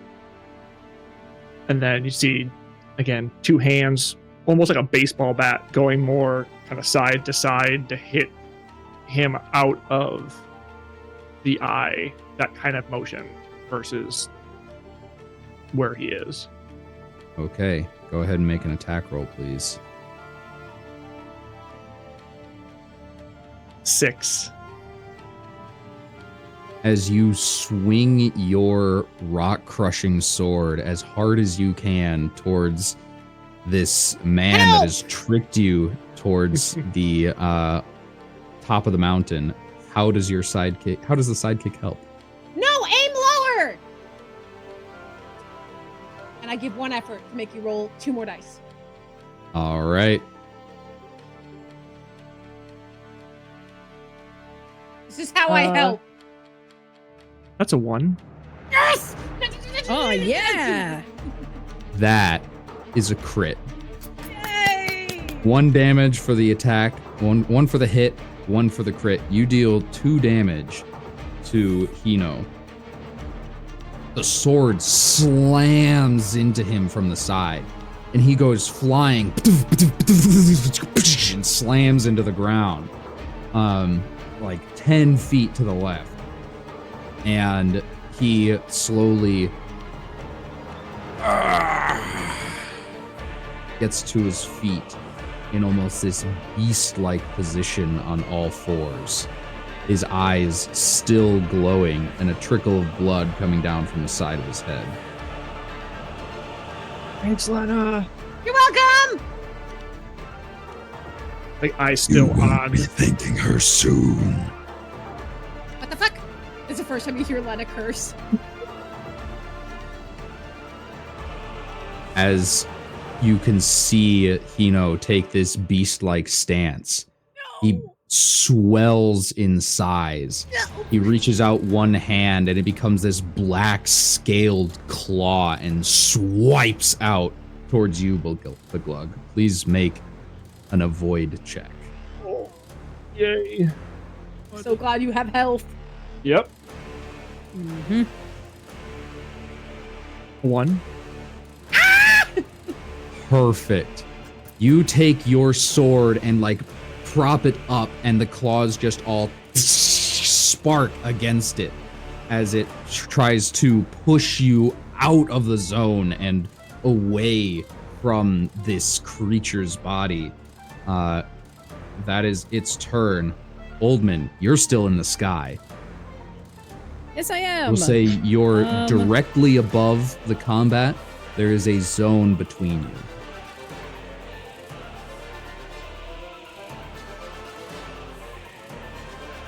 Let's see. I don't think, as much as I would love the opportunity to use a D6, I don't think this is the time for words. So we are gonna just try to go for a meteor. And I'm sorry, a what? Meat? he is going to draw his sword, which, as dilapidated as the scabbard seems to be, the blade gleams with gilt engraving up the blade, and he aims downward and just drops from his position in the sky on Hina. Okay. Normally a movement wouldn't allow, but if you're just dropping, yeah, I think rules is written. You can drop one zone without taking damage. So Excellent. you fly down, drop, and just meteor into this transformation that's happening. Still, only one hand of it is transformed. Not a fan of that roll. So I am going to use Lucky and re-roll. We love to All see right. it. We love to see it. Lucky journey. Sorry. Lucky mystery. That's better. Still not my favorite. But that is a 6. A 6. Well, before I announce whether a 6 hits or not, you, Cherney, have the option of boosting, which is add 1 die to your check by spending 3 effort, and everybody else has the option of helping, which is spend 2 effort to add 1 dice to the check. I do have 3 effort remaining, but that would take me out for helping anybody for the rest of the battle. I'll spend 2 effort.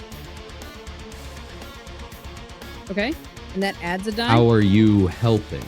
You are still hidden right now. The rock Ooh. chance. The rock You can do it, chance. mystery! I'm the best rock. Let me ask this. As a Sheikah, as someone who has been raised with generation for generation Sheikah, would I recognize the weapon that Mr. E is holding? Yes. Okay, so I would. You would probably hear from the rock. Why the fuck is that rock talking? You would hear from the rock. The goddess is with you, your majesty. So That's that absolutely adds a a help. die that I can choose Adds a from, die to your right? check, so you get to roll 1 more. Okay. Come on, Oldman. That's a 3. Yay! Yeah. That's a hit. As the sword comes, the sword and this ghost come searing down through the atmosphere towards this creature. Right as the tail begins sprouting out from behind, the sword pins it to the stone beneath. He takes think- 1 point of damage. I think as soon as I hear your majesty, I yell at B, did that rock just yell your majesty? Yes. Focus. Okay. Lena, your turn. Awesome. You see, Lena has a look of, for the first time, like genuine fear since entering, and just in a panic, she's like, "Okay, well, what's my happy place? What's my happy place? Horses, ponies. I'm taking care of the ponies. I'm taking care of the ponies." And in this panic, for the first time, I am going to cast Summon Fast Creature. So this is the moment we've been waiting for. Lena is based on basically Malin, Marin, any of the farm girls. And you see in a panic, I put the 2 fingers in my mouth and let out this ear-piercing whistle. And as I do, this beautiful, like, chestnut-colored pony just goes, "Neigh!" and just starts bucking and runs towards me, and I have summoned a freaking horse. And it goes after me. Amazing. Yep. Sebastian. His name is copyright infringement. Actually, her name is Apricot. And and you see Apricot is near me and will take my turn immediately after mine. I don't know how many health does it have. One health at rank 1.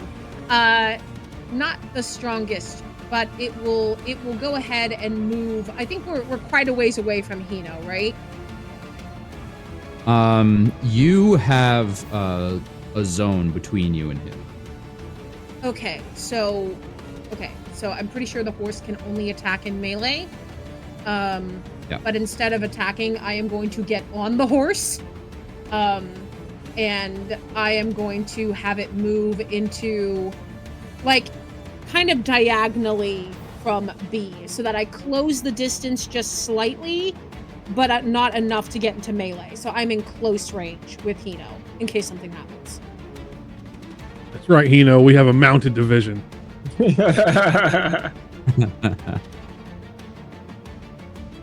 Pitchfork out. Yeah, Pitchfork is fully out. Like a medieval jouster. Oh, Yeah. 100%. Like, I think this is how you do I'm a this. little pony. Pony. So if you want, you move in towards the ring. You summon your mount, get on top, and then your mount can move with the 2 of you into melee with the. Oh, ooh, I'm so low health, but you know what? Be careful. See, the problem is that the horse can attack, but I can't. Because I already used my action to summon it. But I will say that when I hear B say, "Be careful," I'm like, okay, but like, how am I supposed to? No! And I spur her on into melee, and I'm gonna have her like hoof attack him. Okay. That's a D12, by the way. All the things that it does are a D12. Yep. Apricot is not the best horse. A 4! A 4 hits. Yes! All right. This Take little your 1 horse point of hoof damage. walks up and just goes bum bum bum on his pinned tail. Wham, wham, wham, wham, wham, wham. Just like stomping into it multiple times. And as you do, And also, as it does, movement. It is 2 movement. the horse has 2 movement. That's The right, horse because has it's a 2 fast movement. creature. So I think it's going to move in, and then it's going to move out. Perfect.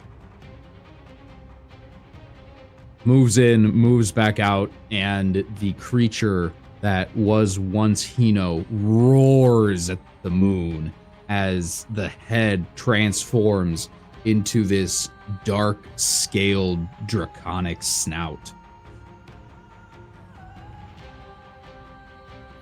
Oro. How much distance is there between me and the Hino dragon? There is a zone between you. So I will go ahead and use both my movement and my action to cross into melee zone with the dragon, so I can attack. All right.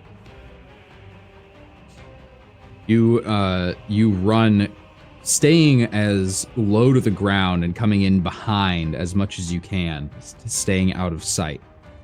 You are still hidden from the dragon. But as you do that, the dragon rips the sword out of rips its tail off the sword and takes 2 steps backwards as it swells in size and completes its transformation. It moves a zone away, and it is now a full dragon, half floating above the ground, only front legs like a lindworm. But its terrifying red eyes glare at you, as does the blood moon above your heads. This dragon is a large creature, so it takes up almost the entire zone it's inside, and you are in melee with it, and you can attack it from adjacent zones because it's so big. Top of initiative for Glugs. I just picture more moving like the Bad Spy movies, like the potted plant moving from like bench the to box bench. from Metal Gear Solid. Yeah, just Yeah. Okay. So right now where it's at, I'm probably the zone adjacent to where the front claws Yes, are. you're in an adjacent again. zone. You can attack it from here. That's not good. I'm kind of. I guess you call like extra effort, like almost doing like the 360 kind of thing, like really trying to get like a spin attack, get some extra oomph behind it, and again go in and try and take out one of the front. Swoop, that's drop the dice. Doesn't count. Yeah, well, it's Or dice don't count. just straight up dropped it. A 5. 5. I would like to put some effort on that. Okay, how do you help?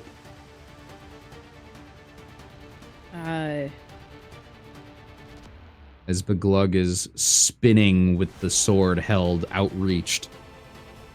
Given that he has been around for a bit, I am going to guess that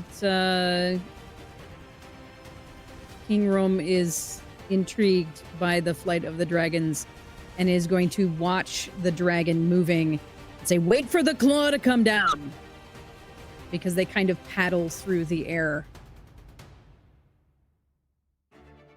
Oh my god, the king! I yell from my horse. Has Mr. E. Oldman's appearance changed at all since the meteor? I was Yeah. Not exactly. I mean, his hood is probably thrown back at this point, and so his face is more exposed now, and he is kind of glowing with the blue-green sort of energy and like little flits of flame and wisps that kind of surround him from not really standing on the ground like a normal person. And this is a very stupid ask, but I'm gonna ask it. Can I roll to see if I know who this guy is? Sure. This is a D12. That's a 6. Nope. That's Wow! one effort bad. Mr. E is so glowy. I wonder why. Oh, that naive struggle. A great time. I rolled higher. Even So the with help. total, the Was a 5. lowest roll is a 5. As you swing, the claw comes down, and just as you suggested, you swing with one final oomph towards its limb, but the claw, it's like the dragon was expecting this, and its claw just goes like this and catches your sword inside its talons. Its defense is a 4. Good not good. gravy. Oh, God. Wanna move? Trying to get my sword. No. sit there, like try to get my sword back from its claws, staying in his face. All right. It is now the dragon's turn. Oh, this fucker. And the mouth comes down straight towards you, Beglug. I need you to make an avoid check.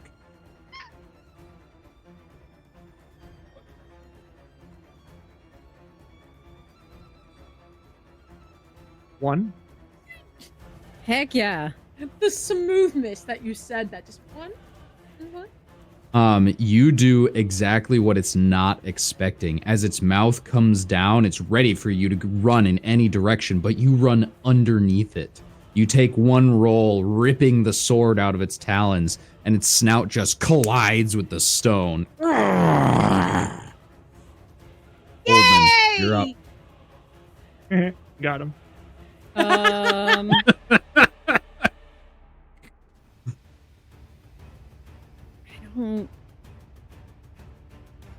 don't. I'm gonna drop the rock illusion. And I don't think that I have Okay. anything else specific that's gonna be helpful, so we're gonna go for another sword swing. All right. You rip the sword's tip out of the ground and take another slash. That's a 3. That hits. You are doing You- good today. Good job. You get cookies. Only took 4 Dice dice need sets. affirmation. I'm proud of you. As your sword comes sweeping down through the air, it collides again with its tail, and the dragon lets out another roar and swings around to face you. Lena and Oh, look at me. Well, I'm now able to attack from where I am. So I'm gonna stab it with the pitchfork. Okay. That's a 6. No.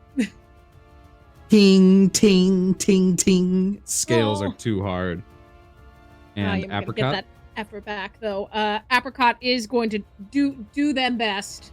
That's a 9. I think at this point, tings off the scale, Apricot stomps and just hits the ground, rears back. I'm like, all right. And with her 2 movement, we're gonna get the frick out of dodge.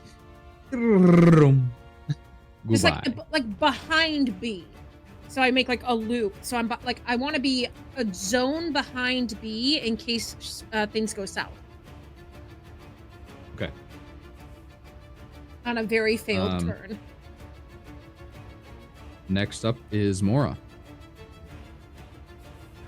So Mora is just right close in with this dragon and is going to just take a swing with that 8-fold blade.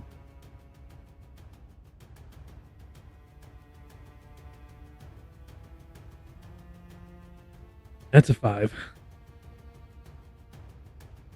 Help. A 5 is not help. Oh, and Yeah. you are hidden, which gives you an extra die. Oh, okay. I'll hold off to see how you do on the hidden.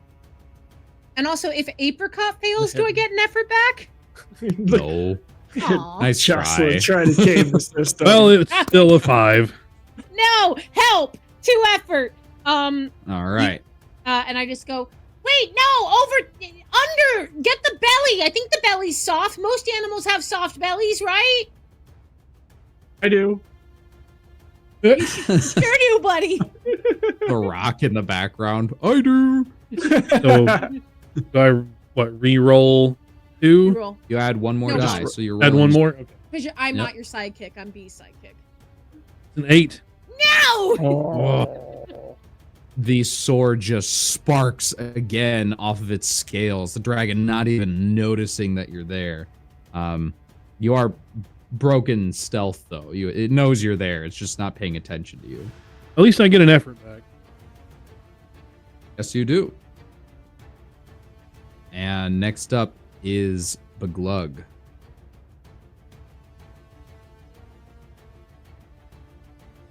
No, it's with Hino kind of having turned. Be a mix of yelling that like, no, face me. Is that all you got? as he takes another swing at whatever the broadest part of this dragon is in front of him. Right towards the base of the tail. Go ahead and make your attack. I would like to take the free action taunt. Yeah, exactly. That's a 5. Yeah, coward. That's a 5, so it's a miss. No, help! Five. Help!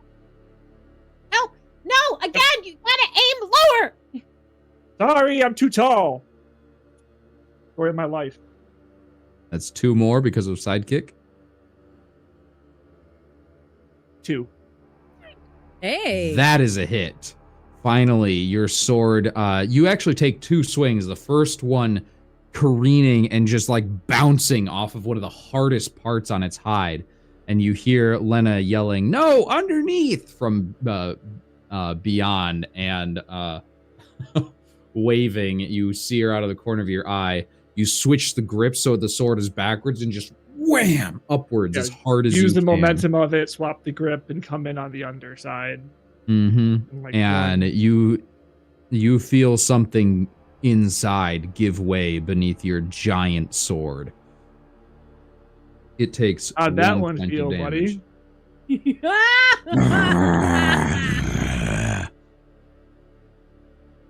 It is Hino's turn. This You can see bitch.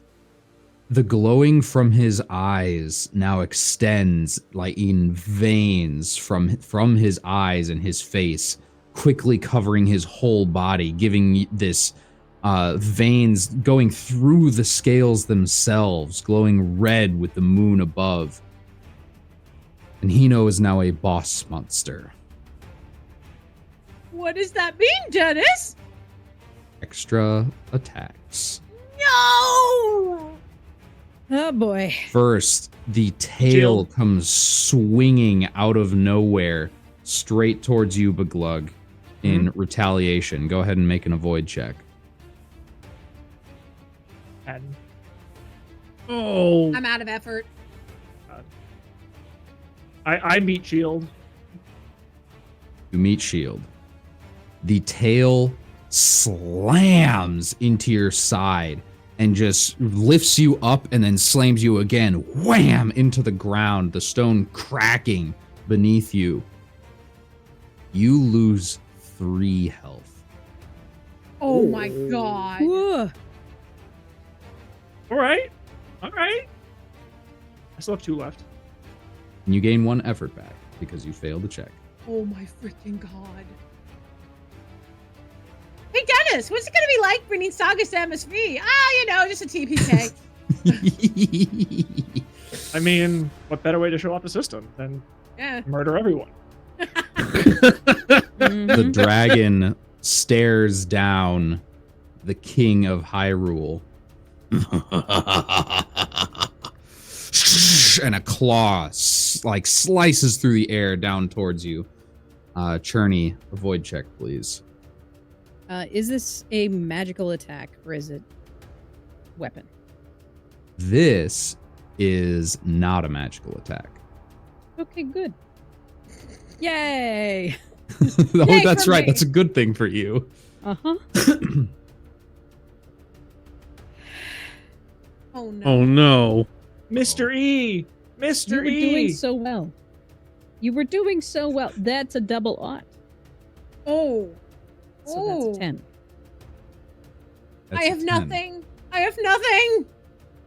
I have 2 effort left, and I will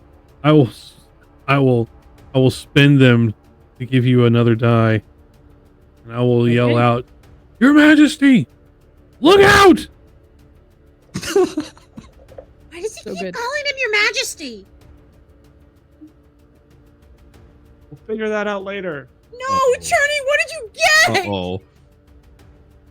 Uh-oh. The same thing. What? 10s across the board. Oh, fuck you. Can I help, or can only be one person can help? You can stack helps. You can roll like 8 dice on one check if you've got the effort and the teammates. I have 2 effort. I think That's this what is you need worth to it. help. So Given how from much from being I'm thinking, gotta move quick. All right. I don't like that. Sorry, Charlie. It's better than it was, but that's a 6. You gain 1 effort. No! How much health do you have to start? 2.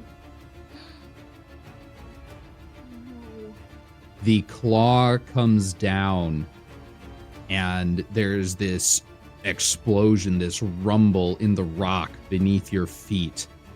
And as the claw raises itself again, you can see nothing but a dust cloud. Churney, when you reach 0 health, you have 2 options.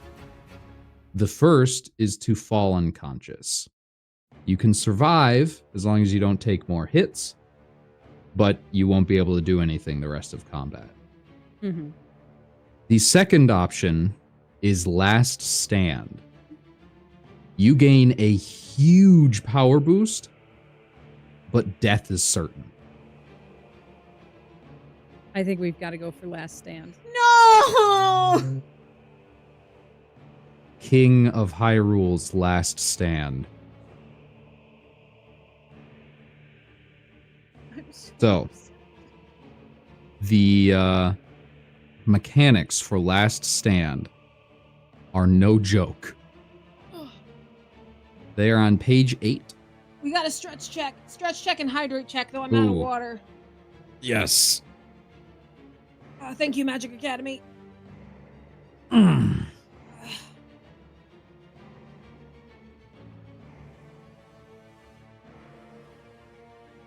Where is my useful thing? Hello? Hello? Okay. This is how Hello? Last Stands work. I'm just going to read out what the text says. So sad. You have resigned yourself to death, and you are granted a severe power boost. All your attacks deal 1 extra damage. All of your checks get 1 additional die. You cannot be healed. You must spend 1 effort at the end of each turn. If you take damage, you lose effort instead. When you cannot spend effort at the end of your turn, you die.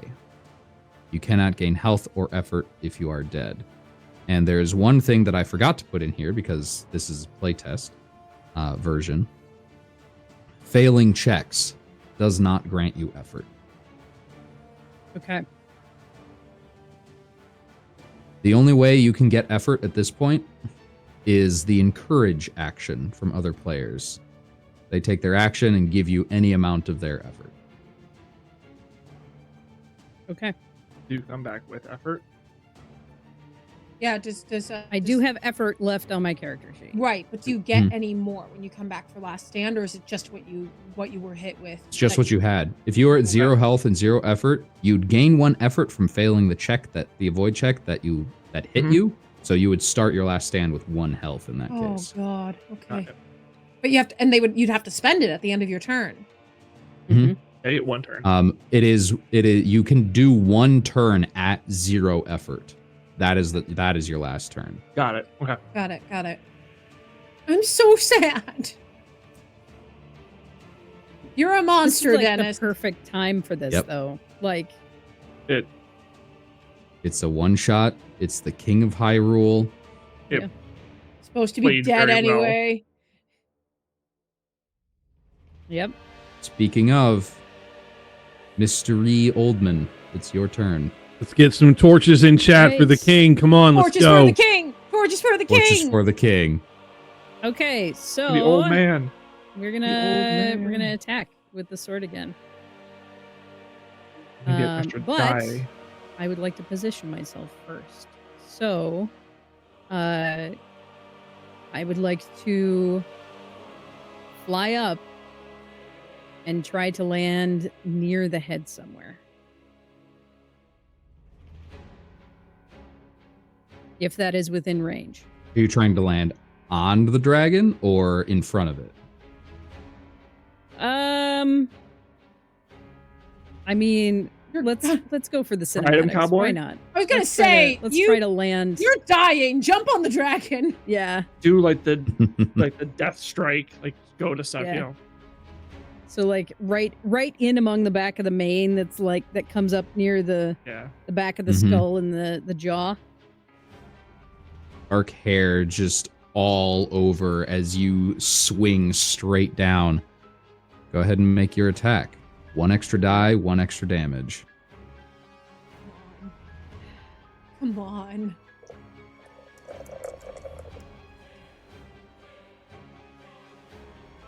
Are you kidding me? Oh man, I love it when the dice rock when they come out of the cup. It's great. 2. Yes! Rock indeed. That is 2 damage as the sword swings down and embeds itself in the side of the dragon's neck before you rip it out. That is your turn. Next up is Lena. Lena I is spend 1 effort. Lena is so upset.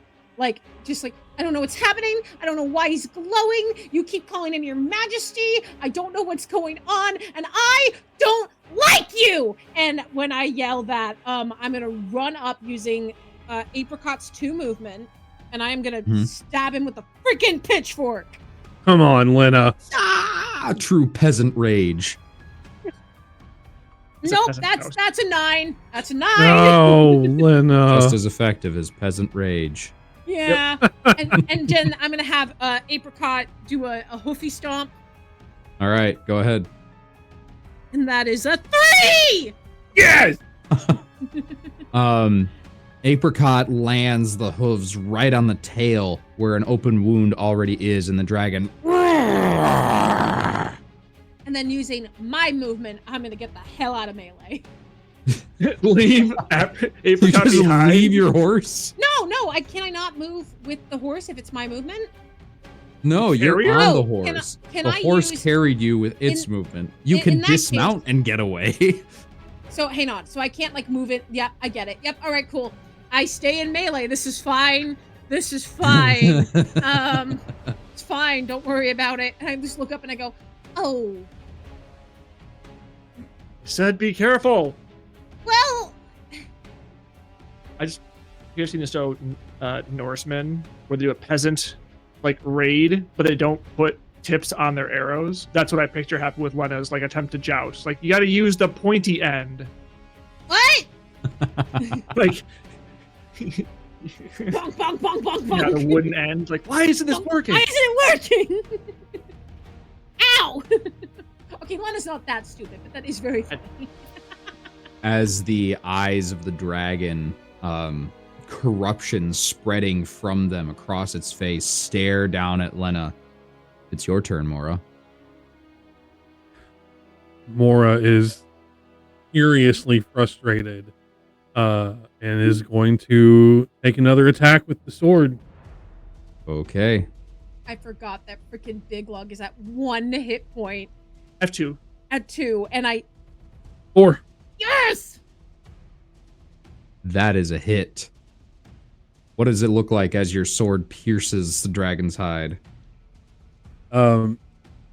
As this combat's been going on, Mora is thinking about all of the training that he's received, and he's trying to, some of these attacks have missed. The dragon's hide is strong, the scales are impenetrable, and he's looking for that one weak spot, that one place in between a joint or in between scales where he can just get a good stab in.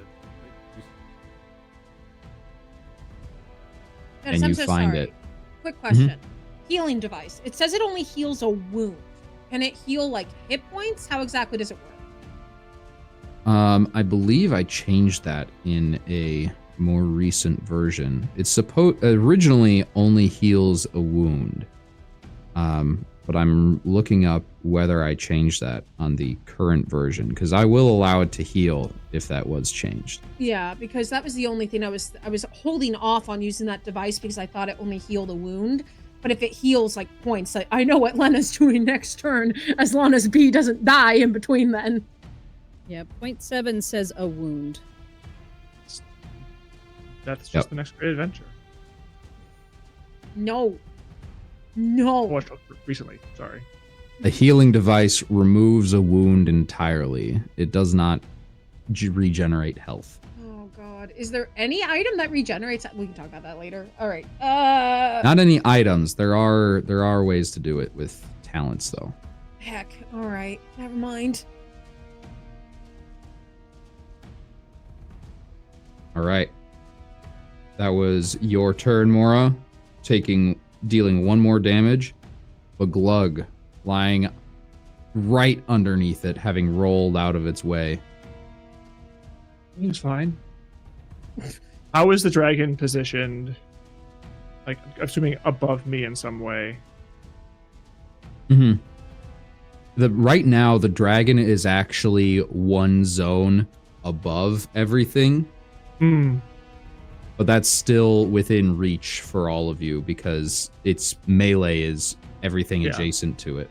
And the king is in the same zone as it is right now, riding on its neck. So I see the Glug kind of rolls up from the crater that he finds himself in, takes aim at the lower jaw of the dragon, and goes for that home run swing. All right. 8. Help!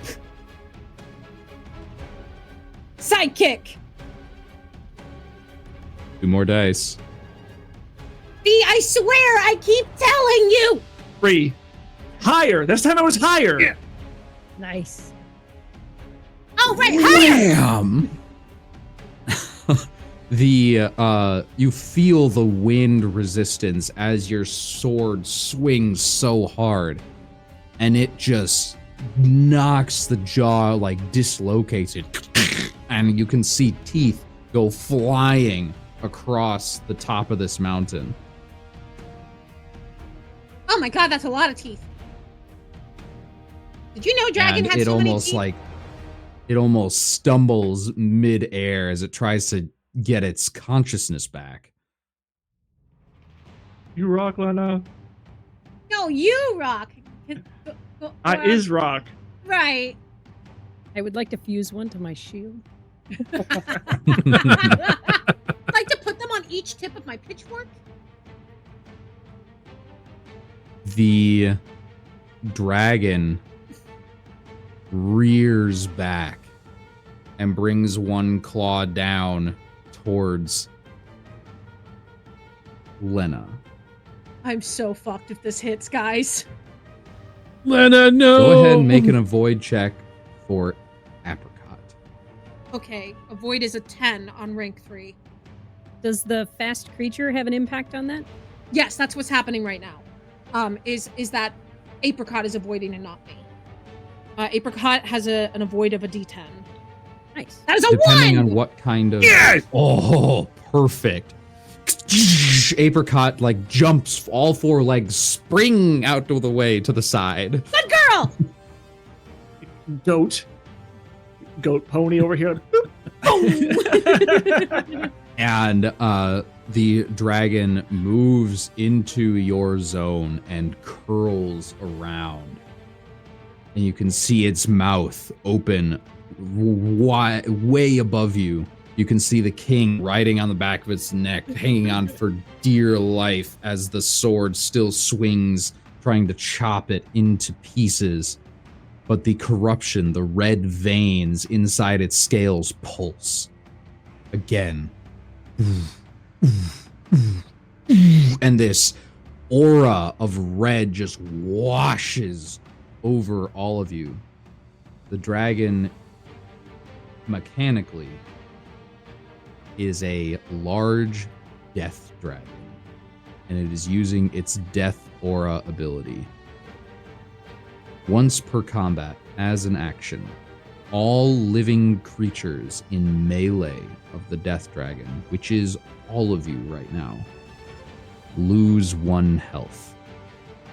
Oh! Apricot is gone. Bye bye, little apricot. That leaves me The with 0 horse. effort. Just, So you have 1 more turn. yep. The Every horse living escapes creature. into Wait a minute. You're not. You're a goat. You're a ghost. So you don't. They're a ghost. You'll have to rule on that. He's a ghost. It's very clear. Because I'm Peer pressure, still peer taking pressure. corporeal damage. Oh. Ghost. But this is a magical effect. I'm gonna do something I carry over from D&D. Roll a persuasion check against the GM. Yes! I like it. Can You were I going use the to- king's influencer trait for that?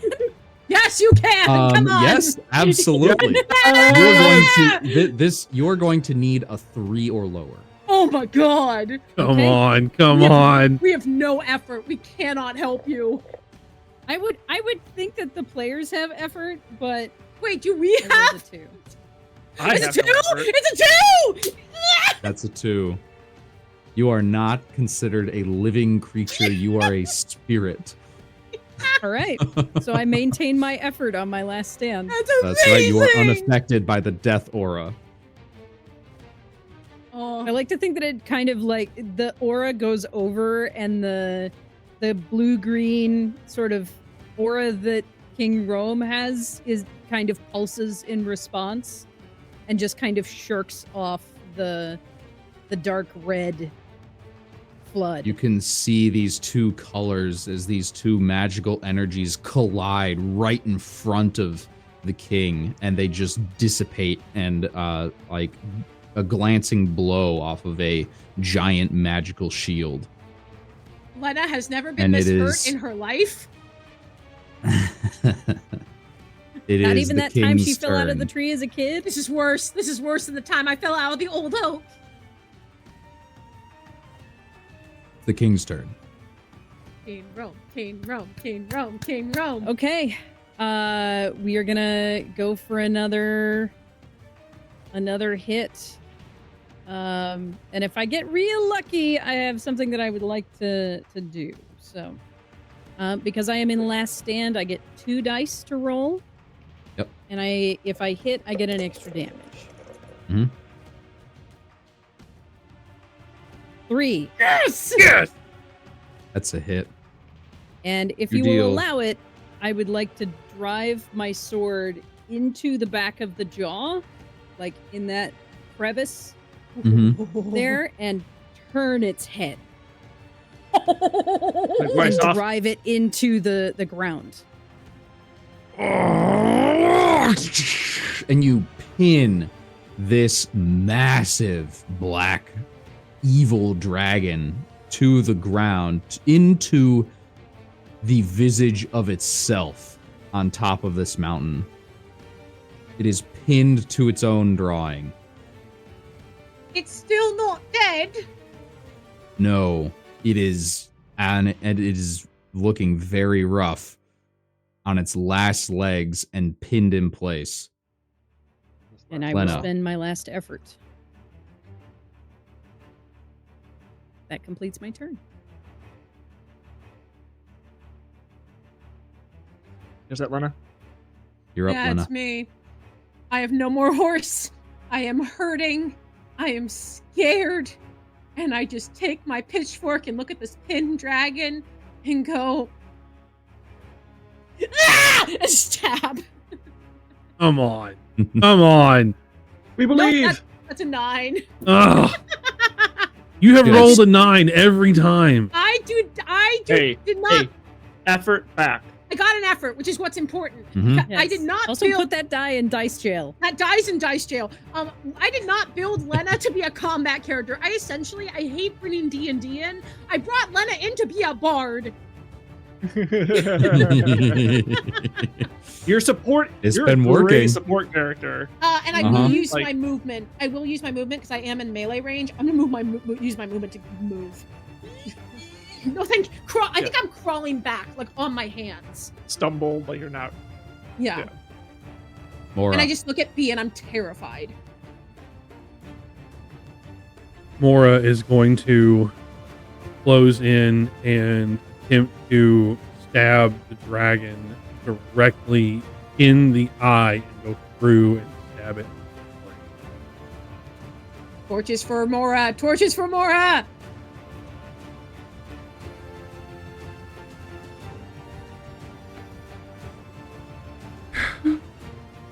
I get an effort back.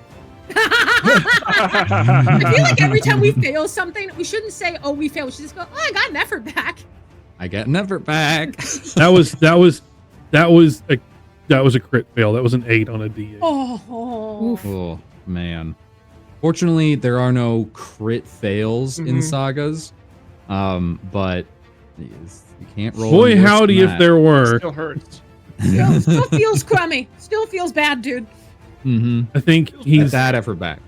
I think Mora is just so taken aback and watching the ghost of the king dissipating, and is, you know, the Sheikah were the guardians of the royal family. This sense of guilt. He didn't even know that that Mr. E. Oldman was King Rowan, but that revelation, and then watching the king dissipate, and the failure of the Sheikah, he just Poor Mora. Oh, poor guy. Lena's like, Mora, you can do it. You can do it, Mora. I'm so scared. And our big lug. The biggest lug. Come on, buddy. Yep. Big lug, big lug, big lug. I think it's going back to kind of that, do that vertical strike. It's pinned down, almost like driving the sword deeper kind of thing, but like just that vertical strike at the jaw. 2? Ooh, heck yeah. That's a hit. But it's not dead. I would like to spend 1 effort to make this a combo. No. You have Oh, it to has to be declare before. combos before the attack roll That's is made. right. All right. Thank you for reminding me. We're so ready. You can. There is something you can do. You can still help. And if a 1 is rolled, that's a crit and 1 more damage. That's such a low chance. Do you want to risk it, B? Hey, your effort. Dragon's going next. I'm using it. Even though you hit, I think I just scream. I mean, go ahead. No, I think I just scream, you know, and just incoherently. Finish it! You it, goddammit! Aw, it was worth an effort. At least Still a 2. Yeah. I mean, still Alright. a 2. Goddamn. Yeah, still a hit. Hit's a hit. The head is driven even deeper into this mountain. Now the drawing just cracked, crevices forming all the way across the entire surface. And the dragon looks up at the king, looks out at the glug, and takes its tail and just starts flailing, and it is going to make 2 attacks. I hate this. I'm so scared. First one against Beglug, and the second against Mora. That's a great expression. No! Oh no! I should have saved my effort.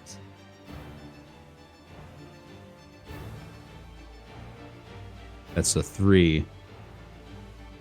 Mora, as you duck underneath the tail that goes flying over your head, you can feel it from behind, and as you get down on the ground, you look up and you can see it catch Beglug right in the gut and just fling him all the way across the surface of the mountain until he slides. And as he rolls, you can see one arm hangs off the cliffside. As the sword gets stuck off in the distance in the dirt kind of thing.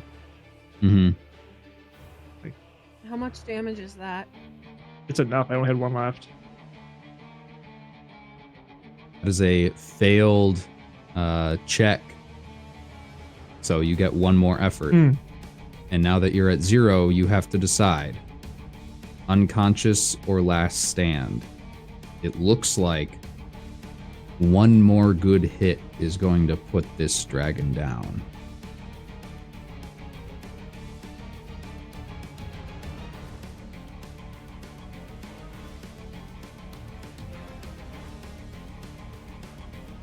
Knowing that everybody, like the state of the party, even with the king also being rough, I think he would continue trying to protect the little ones and last stand.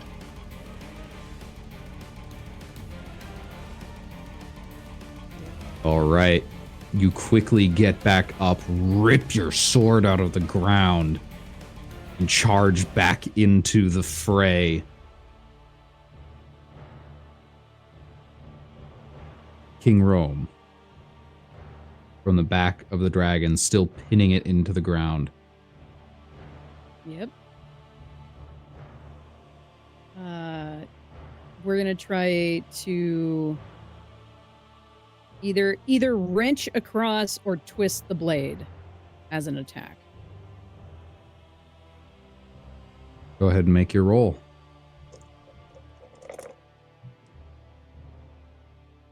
Two.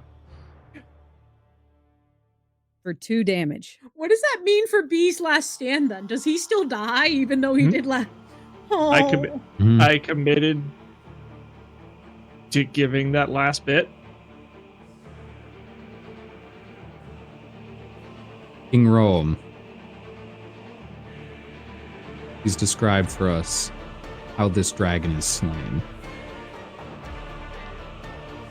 So already having wedged his longsword in along the jaw, King Rome steadies his feet along its head and pulls up and over, severing the jaw. And in one fluid motion, stabs across into its skull.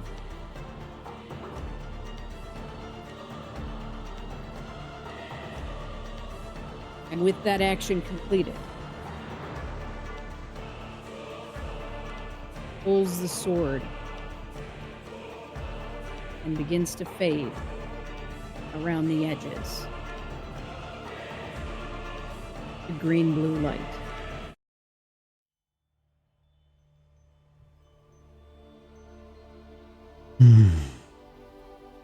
The dragon's jaw has been completely cut off. Its tongue lolls onto the ground. The glowing red veins and eyes fade. You can see the eyes now just milky white, unseeing, and the dragon unmoving. I think I crawl over to B and look at the king and look at Mornish Scope. Please don't go. Please. You'll be okay. Please don't go. Your adventure is just beginning.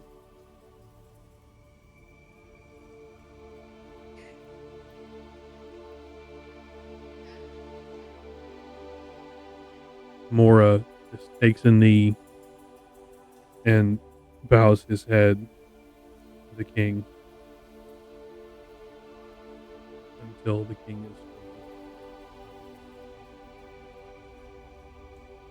is. And I kneel next to B. I don't know what it's like as you're. I think it's more like the fading energy, less of like the dissipating. Would be kind of do the chin up, kid, lift your head up, and I want to make sure you guys made it through. It's okay.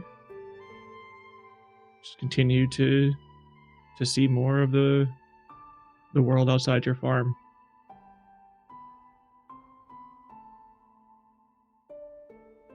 Okay. The first of many stories.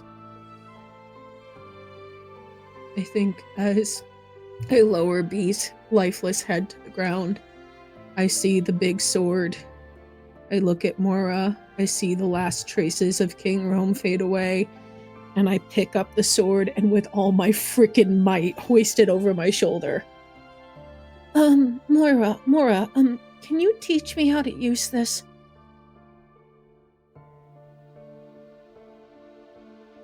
I think I can. We should maybe. I have some more tea. My parents can feed you, but then, can I go with you, please?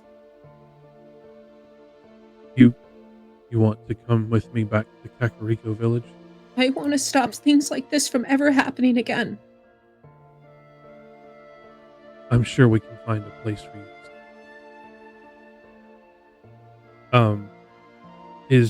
As the king dissipated, is the sword left or did it dissolve with him? Important information to know. Where's the fucking loot, please? The royal sword is left behind. Mora would definitely pick it up and do his best to clean off the dragon kick, and would eventually take it with him back to Kakariko village. I think that Lena does have to summon Apricot again, though, because I cannot carry that sword on my own. So I think we just go slowly down the mountain with Apricot kind of as like our pack horse. Apricot is our pack horse, just heading out. Mora and Lena descend back down the mountain, same way they came.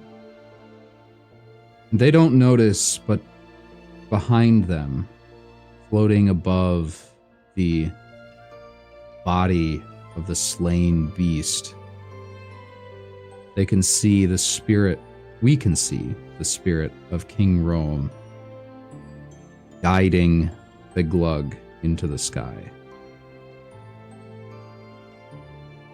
This is where this story ends, and another adventure begins. I'm so fucking mad! Thank you all for watching! That was awesome. Yes, thank you Wow. all for being here. Wow, Dennis. Oh man. What I a did not great try. story. Why? Yeah. God, what a great story, Dennis. Way to go. Good job, Dennis. Thank you. I couldn't have done it without all of you. I am convinced we were gonna be wiped. Like, that was such an incredible battle. And I feel like it was very much like, we can't run. Because if we run, this thing will just take over everything.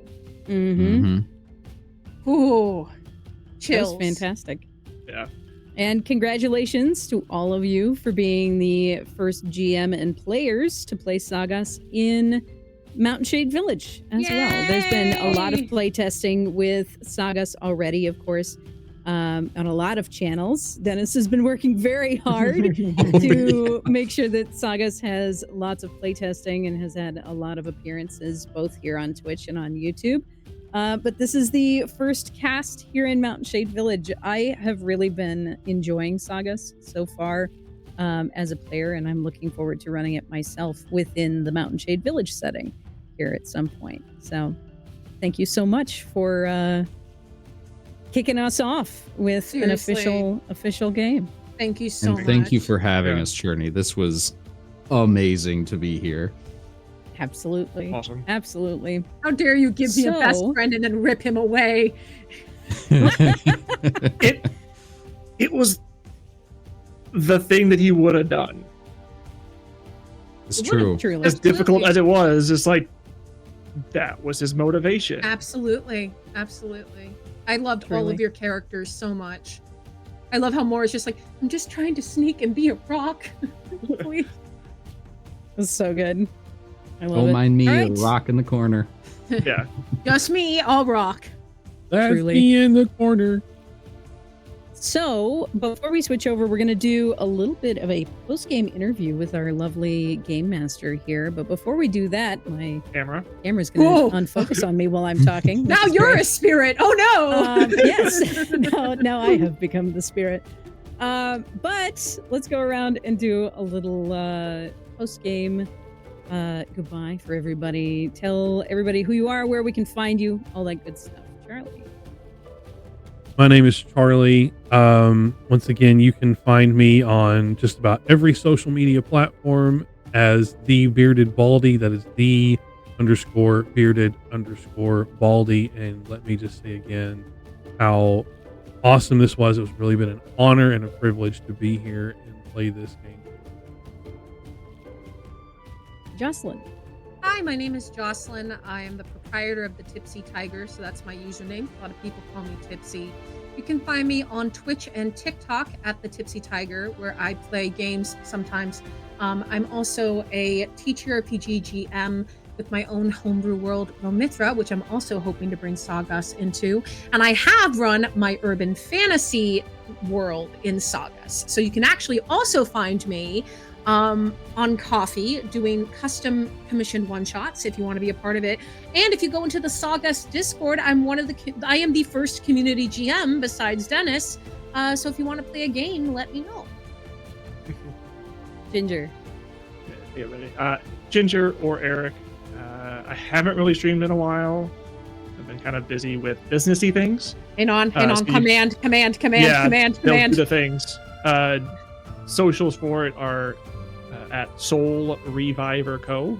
Mainly Instagram, some Facebook, and trying to get into some TikTok stuff. So, miss content creation and stream stuff. So always love being able to be a guest. A lot less effort. It really is. Like, cool, Thanks, I can be Journey. trouble and then Thank you, leave. Journey, for doing all the behind the Perfect. scenes stuff. Perfect. And our Yeah. illustrious GM. Hey everybody, thank you so much for watching. My name is Dennis. You can find me all over the internet at okayest__DM. I've got a YouTube channel where I make mistakes running games so you don't have to. I haven't been doing anything but running games lately. A whole bunch of the aforementioned Sagas playtests are on there, and I'm sure we're going to get more into that in a second here. But again, it's been an honor and a privilege to come to Mountain Shade Village and tell this story with everybody. It's been a privilege to have you. Thank you so much for being here and for running this lovely Hyrulean game for us. Of course, my name is Cherney. You have been visiting Mountain Shade Village. And incidentally, when we reach 1,500 followers, we will be running another live play game because we do these for special events. So if you enjoyed the atmosphere here for a live play TTRPG event, once we get to 1,500 followers, I will be hosting as GM and you guys can enjoy more stories that way. We're going to take a brief break and Dennis and I are going to come back for a little interview about his experience writing Sagas and all of that kind of stuff. So I will see you all here after a, 15K, 1,500 followers. 15K, goddamn. But the goal is Hey. down underneath the stream. Hey, So aim high, right? Aim thank high. you all of our lovely, lovely players today. We'll be back here in just a few minutes for our post-game interview. I will see you all shortly. A new follower.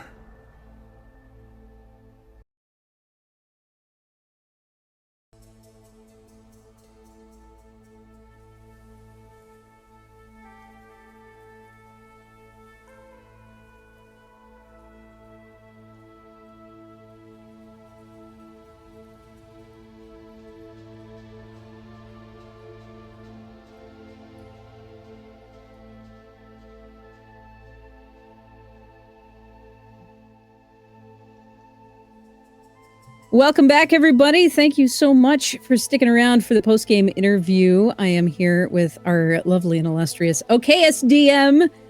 Dennis, thank you again for running this absolutely fabulous game for us here. The inaugural game of SAGAS here in Mountain Shade Village. Thank you so much.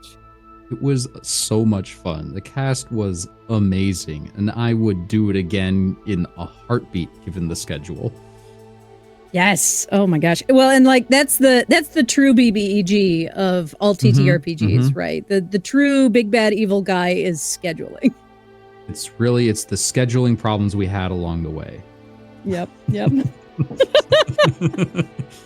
So let's start at the beginning, shall we? What is it that brought you to TTRPGs as a hobby, as something that you were interested in writing?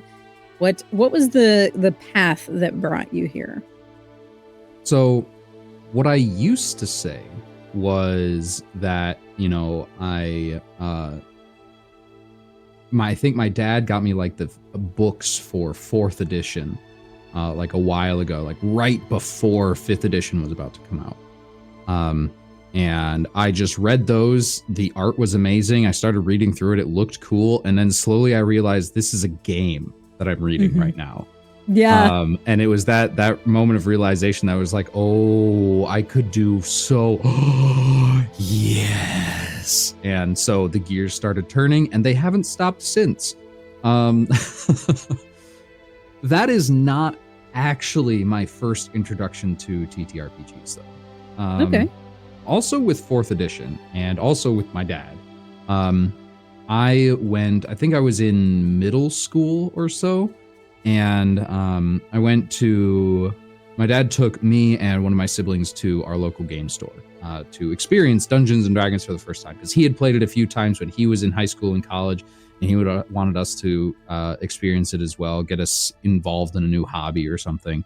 And it was one of your classic, I think it's called League of Adventurers, where official D&D campaigns are run in local game stores. Yeah, the Adventurers League games. Yes. They're like rostered games, yeah. I had a horrible time. It was the worst. I don't like Adventurers League either. Hot take, I do not like Adventurers League games. So what happened was I built my character at home. I was super excited, and I built it correctly, which I was super thrilled to find out.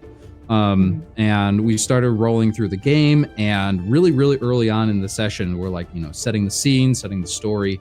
And right then the big bad of the whole campaign that this one session is a part of showed up for 2 rounds of combat. And I, being a rogue, did what rogues are supposed to do. I ran up to the target and tried to stab it. I missed. The target, the big bad evil guy of the whole campaign, swiped at me once, crit, and brought me to 0. Right. And so I sat there saying, oh, so now what happens? Am I just dead? No, you can still get up. You just have to roll your death save. So I roll a death save to succeed. Yay! Okay, I'm up. Well, no, you have to do that on your turn. Okay, I'll wait my turn. I roll the death save on my turn. I fail. I'm like, dang it. I roll a death save on my turn. I fail. Come on. So one more chance, right? Yeah. You'll probably be fine. I roll it. I fail. I die. I missed with an attack, got crit, and died. That was my whole first ever character. What a grand heroic story you had. It was the worst. So I didn't touch Dungeons and Dragons for 5, 6, 7 years after that. I was just thinking, this is so stupid. Why would anyone actually do this? Until I actually opened up a book and read it cover to cover and forgot about that earlier experience. Except for that experience, I started out GMing and have been DMing stories ever since, pretty much. Going on, I think I started running games 9 years ago. Oh, that's an illustrious career for a GM these days. It is. It's not as long as the AD&D. I'll never go back. I'm playing Beck Me forever because it's the best thing. Yeah. I'm not quite at that level of experience running games, but 9 years is a long time. It is. It is. Do you think that experience, that first experience that you had as a player, where over the course of, 6 seconds, you went from failing an attack to being like slime on the floor, do you think that influenced at all what you wanted out of the mechanics with SAGAS? Did that influence like the way you built your death mechanics or your combat mechanics or anything like that? Absolutely. I mean, it might, now that I think about it, it probably is because of that earlier experience, but I am very much on the train of death and dying is like badly done in 5th edition. It's like you just roll some die. Your turn is now rolling 1 die, and that's it. You're done. The end.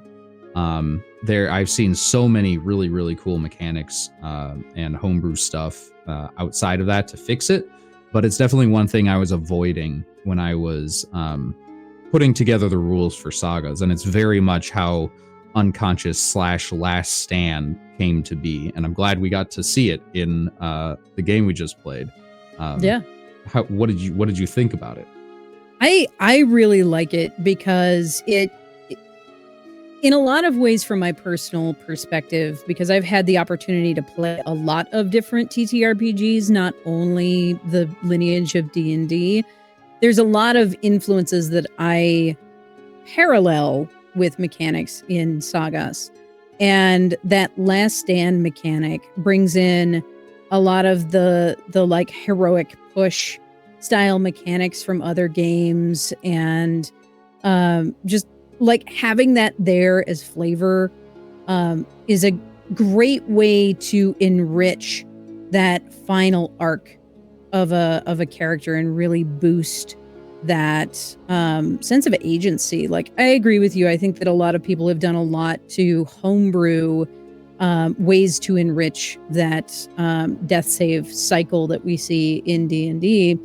But I like being able to say, I'm going to be here as long as I can muster, right? I think that the Last Stand creates a really nice balance to have that force of will be present in that last arc. And I think that it really enriches it. Honestly, like today, I've hung out in a bunch of the streams that you've done elsewhere, and today was actually the first time that I had a chance to see that mechanic in play. So it was a lot of fun to work with it and see it in action. And I agree, it creates some awesome RP and opportunity to create good cinematic story, which is one of the things that I love about Sagas, is that Sagas has a lot more space for that kind of cinematic storytelling that we see in a lot of other game systems, especially dynamic dice systems. Yeah, no, that's definitely one thing I was trying to do a lot, especially with the Last Stand mechanic, is I looked at all of my favorite stories and said, okay, how does that story handle the death of a beloved character? And I tried to take some of that, some of the more common things, and put it into Sagas. So in an anime, when a huge, like, important, powerful character has their last stand, like, they pull out all the stops, do things that you've never seen them do before, and they still die. So I wanted to emanate that in inside the mechanics as much as I could, and I think it's working pretty well so far. Absolutely, and I think that today's game was a great example of that, and I think that, like, I like the way that things like that mechanic and other mechanics that you've put into Sagas have a lot of hook points to add in customized and homebrew material as well. I think that there's a lot available or the next GM to say, I love this, I want to add something to it, which is great. Yeah. And it's one of my benchmarks when I go looking for systems now, because I have consistently found myself wanting to homebrew in any system that I've run across, but especially in recent years. Like, I hoped a little bit a couple of years ago that we were going to see another gaming renaissance like we saw at the end of the 90s and into the aughts. And I do think that we're getting to see that with a slew of indie writers who are creating amazing systems and really branching out and leaning into the community of creators who are available in the gaming space. And I think that you've done that brilliantly. Which actually leads me into another one of my questions. Was there anything aside from D&D that gave you mechanics inspiration in the way you decided to work your dice system? For anybody who wasn't here before, each check starts as a D10 and can go bigger or smaller depending on the talents and struggles of each of the characters. It's very reminiscent to me of things like Kids on Bikes, where you have specific skills that are attributed to certain dice sizes. Were you working with any other inspirations like that, or were you mostly focused on the inspiration that you got from D&D? It's almost entirely D&D. There is a little bit of something else that I'll get into in a second, but I have been told that it is similar to this game in this way, and similar to this game in this way, and it's all like different universal systems that are meant to be played in any universe. And what's funny is that I've never ever played a Kids on Bikes or any Powered by the Apocalypse or I have a very actually quite limited scope in what games mechanics I actually know and understand. So it's fun to see that like I came up with these ideas in a vacuum, but so did professionals that were doing this for years and succeeded and made very popular games. I'm like, I had the same ideas by myself. Yes. So one of like you brought up the like the changing the die size mechanic. That is definitely something that spawned from very early on in creation, where my goal was to make this a mathless system, which I've learned since is impossible depending on your definition of math. Like if rolling a die and seeing a number and telling whether one is higher or lower, that's math. Like that in its basis definition, that is math. So I couldn't go call this a mathless system, but I wanted to get it as close to that as I could. So I wanted to do away with the modifiers in D&D entirely. Just like you don't add things to your rolls. You roll a die and you immediately know whether you succeeded or failed.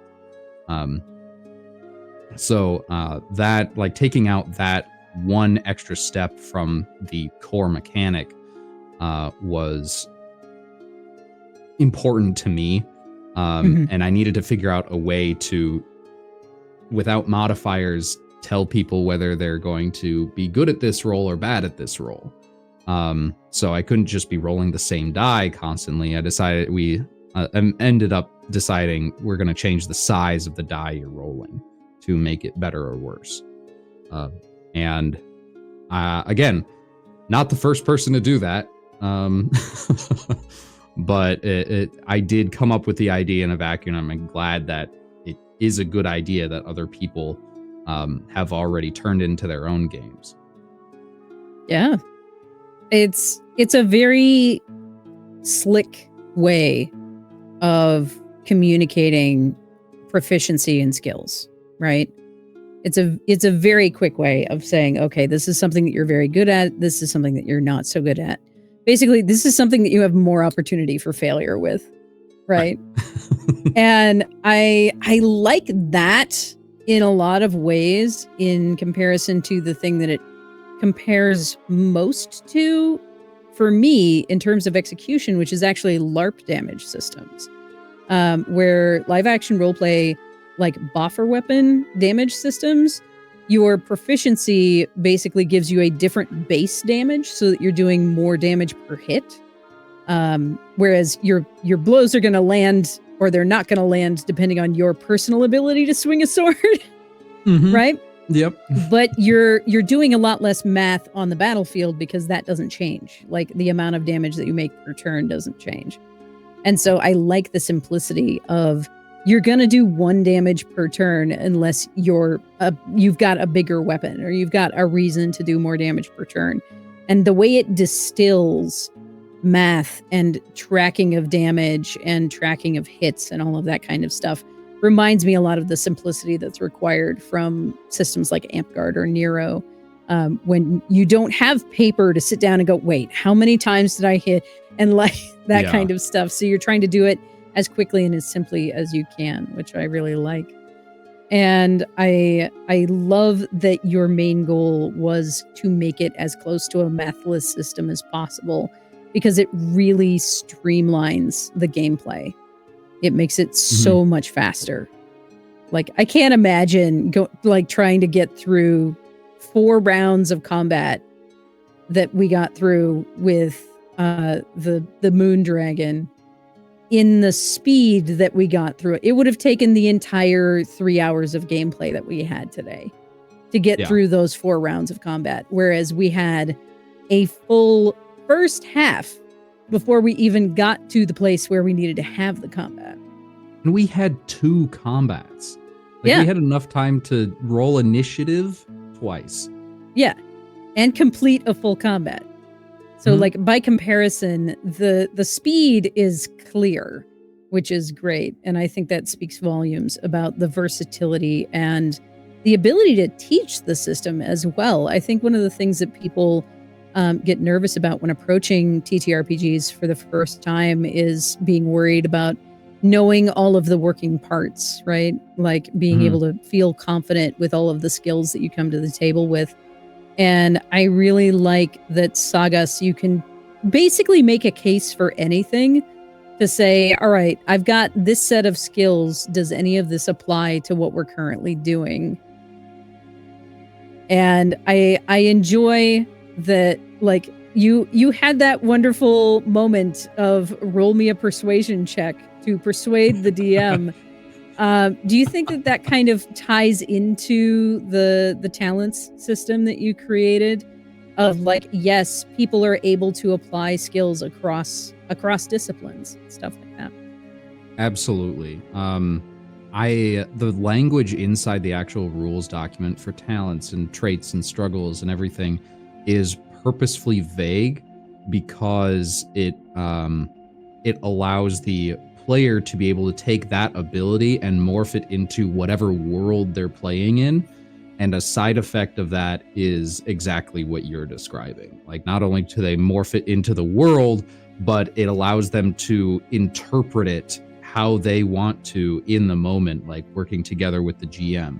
And one thing I was really worried about with that kind of thing is like the gameplay getting bogged down in arguing over semantics of like, well, technically I should be able to do this, or should I not be able to do this? Does it really make sense? Can we justify it?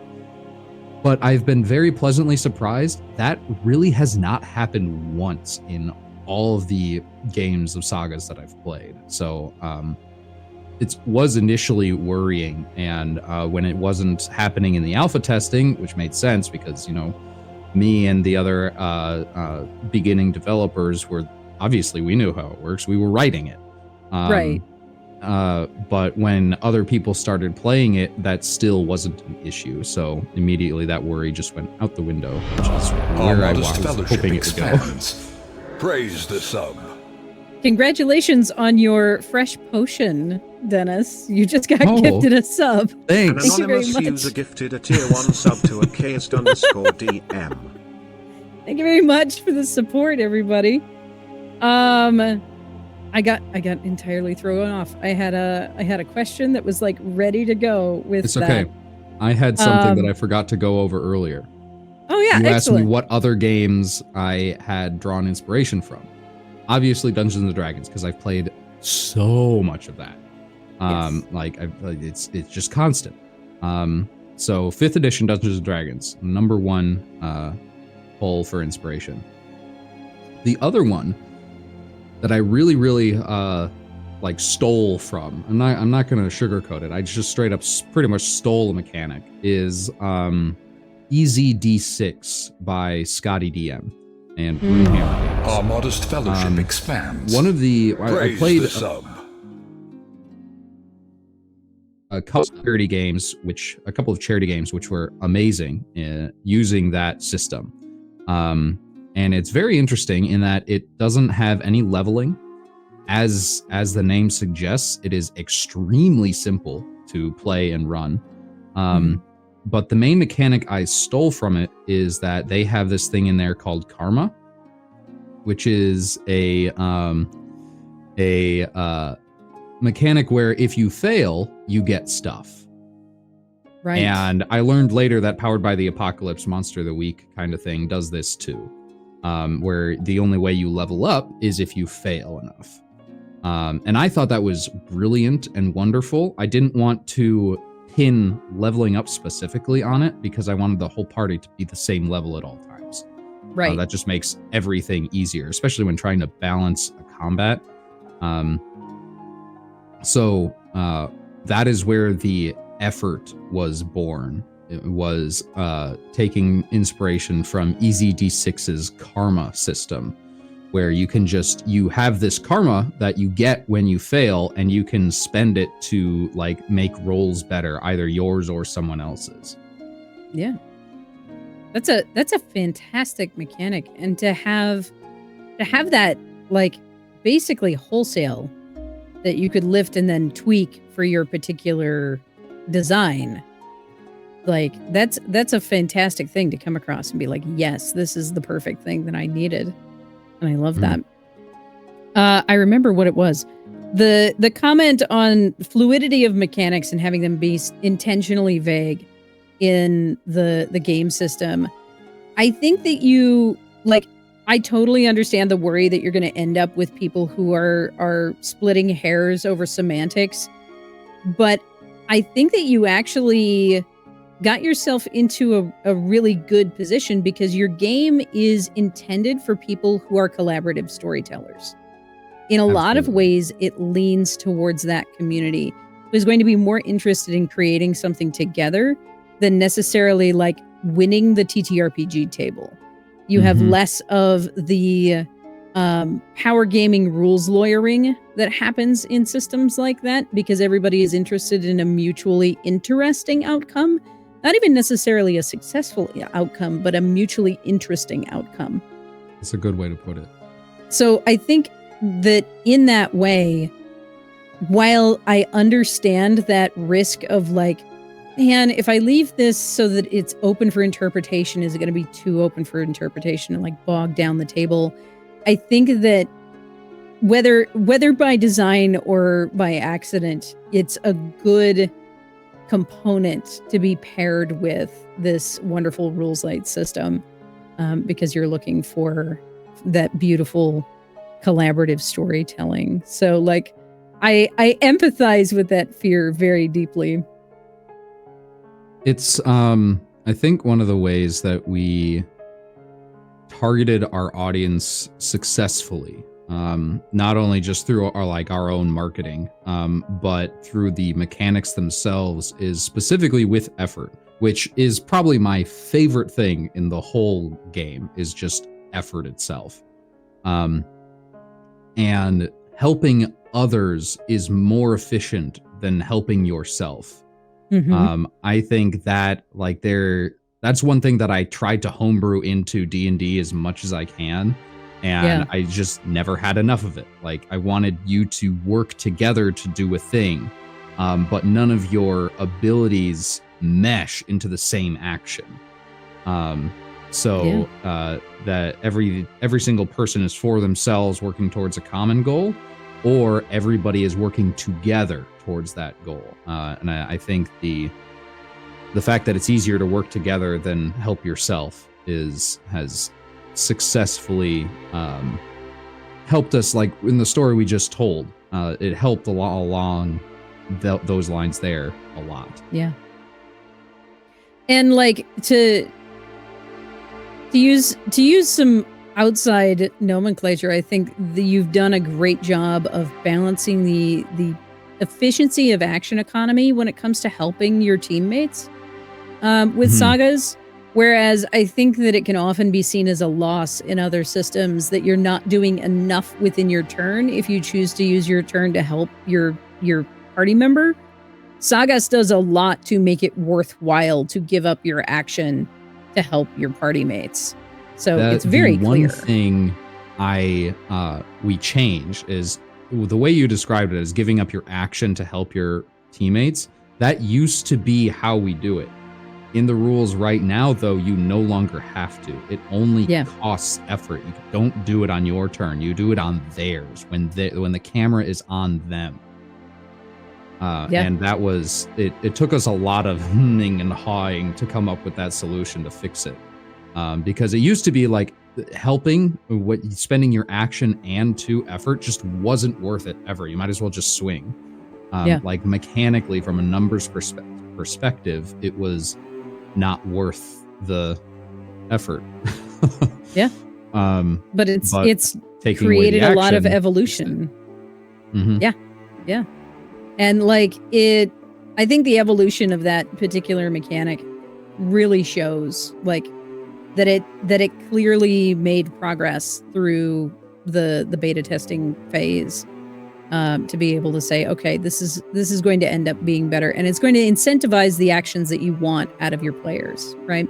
When I was playing Breath of the Wild and Tears of the Kingdom, we were actually talking a lot about system incentivization and creating appropriate reward within the system for the actions that you want to take place. So like one of the evolutions between Breath of the Wild to Tears of the Kingdom was that they suddenly added in all of this functionality with the stables system, which actually gave you more reason to use the stables system in the second game than in the first.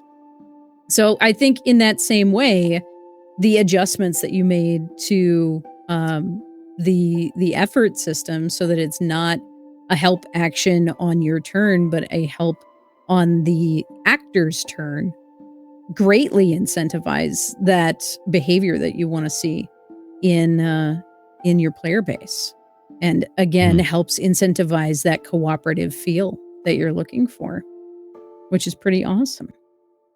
On that topic, or slightly adjacent to that topic, is there anything from previous versions of Sagas that either you wish had carried in a more appropriate way into the current version, or that you elected to remove but might have show up in a different project if you were to have a different project come up? Oh, that is an excellent question that I What's something that you want to rescue about from the cutting room floor? Because for me, the cutting room floor is like you cut it, you move it, you never think about it again. So I have to actually pull up my patch notes for how this has evolved since the first public edition. Well, and in this sort of same category, like, is there anything that was kind of half-baked, maybe, that didn't quite make it to final print when it comes to the upcoming Kickstarter? Like anything that you were working on as part of the project that really didn't make it into the Kickstarter edition? I think in terms of what actually makes it into the Kickstarter, we've been extremely efficient. Like we haven't spent a whole lot of energy on things that get cut in the end. Like it's not that we're keeping everything in, it's that if it needs to be cut, we cut it early before too much energy gets put into it. I think as far as one of the mechanics that I got rid of, that I might want to see in something else, is powers used to be usable a certain number of times per rest. And like, especially the larger scale ones, like it doesn't matter how much effort you have, you can use this once a day and that's it. We changed that to using effort sort of like mana or spell slots. So in order to use powers, it's not a per rest kind of thing. It's a you spend this much effort thing now. And it's a good change, obviously. I really enjoy it. I like the fact that effort is just now a catch-all for stamina, mana, general anime bullshit. But the per rest mechanic is something that it's still in there, I think, with Lucky, because It is, yeah. Yeah, that's the only place where it remains. And I think having it as it takes away the ability to make a magic system that's like based on sleeping. Like there's a certain number of times like you regain your powers at sunrise, or every single time the moon is visible overhead, that's when you regenerate. This still can do that. It's just not quite as well. And we cut it because that's such a very specific situation where the magic system requires you to have rest in world, and that's how it is based on. I can't actually think of any magic systems that do that. So that's one of the reasons we cut it. But I think it would be cool to have that as one of the, like a world mechanic of one of the supplements that are coming or something like that. Yeah. And definitely probably a sort of flavor guidance in a certain way for like when you eventually have, your own drive-through RPG or whatever for supplements for sagas from homebrewers, like having that kind of guidance of here is the overarching feel of the magic system, and this is why these guidances on these powers are built this way, as opposed to being a rest system. Because like a rest system is going to be frequently much more familiar than your effort system is, in terms of like spending points to do stuff.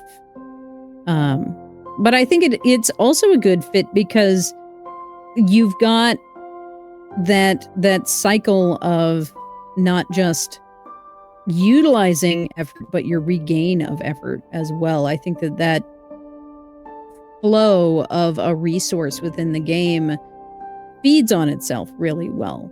Whereas if it's by rest, you're not as engaged in needing to regain effort, which we saw with Lena during the session. Lena was actively needing effort to spend, and so taking those bigger risks that were more likely to be failure allowed for more of that flow of that resource to be available, which is something that I don't see very often in a lot of systems, and it makes it really rewarding to take those big risks. I think it's another thing that we were worried about, like when we were designing the original mechanics of like you regain effort on failures. So are you just going to like, you're at 0 effort, you're going to keep trying to remember that one historical fact. I just can't remember it. Let me roll again. It's turned, but that's not what actually happens. What it turns into is when people try to farm effort, they just keep succeeding. Yeah. And then, they start getting this useless knowledge that they didn't actually want, but ends up being like kind of cool. But it's really, really fun to see them like be upset about winning. Yeah. It's a self-correcting system. It is. In that way, which we love. Let's see here. So, what else? Let's hit that one first. Today's game was, of course, set in the world of Hyrule, the world of Legend of Zelda. I know that there have been a ton of different settings, and one of the big draws with Sagas is that it is setting agnostic. that it's a mechanic system that can go in whatever setting you may choose. What have been some of the settings that you think have really allowed the mechanics to shine for this game? Because I know you've had a lot in beta testing. We've had so many. Not including the private games. We've done all 5 supplements that are coming out, which is Bearers is a high fantasy setting with a twist where magic only comes from these strange obelisks, but you can cut off pieces of the obelisk, and casters need to be close to these nodes in order to be able to use their magic, but touching that rock hurts them. So the world is called Bearers because wizards have to hire these carriers, the people to just lug around these chunks of stone for them. That is one of the first games that we played live. Nobody was a caster, so we didn't go into that at all, but it was a great, fantastic game, and I learned a lot from it, like mechanically. There's also Pulse, which is like a science fantasy exploration one. Same mechanics, just now you're in space and you are exploring the pulse that mutated magic into the human race. So that was a lot of fun. That's going to be another supplement. There's also Grim, which is like steampunk Victorian but miniature. So think the old Disney movie the Great Mouse Detective. It's pretty much exactly like that, just a little bit darker. We've done Fallout, we've done cosmic horror, we've done weird Western, we've done the Horizon Zero Dawn world.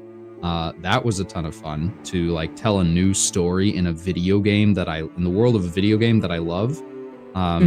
That's probably my favorite part, is that we get to use the worlds that we all already know.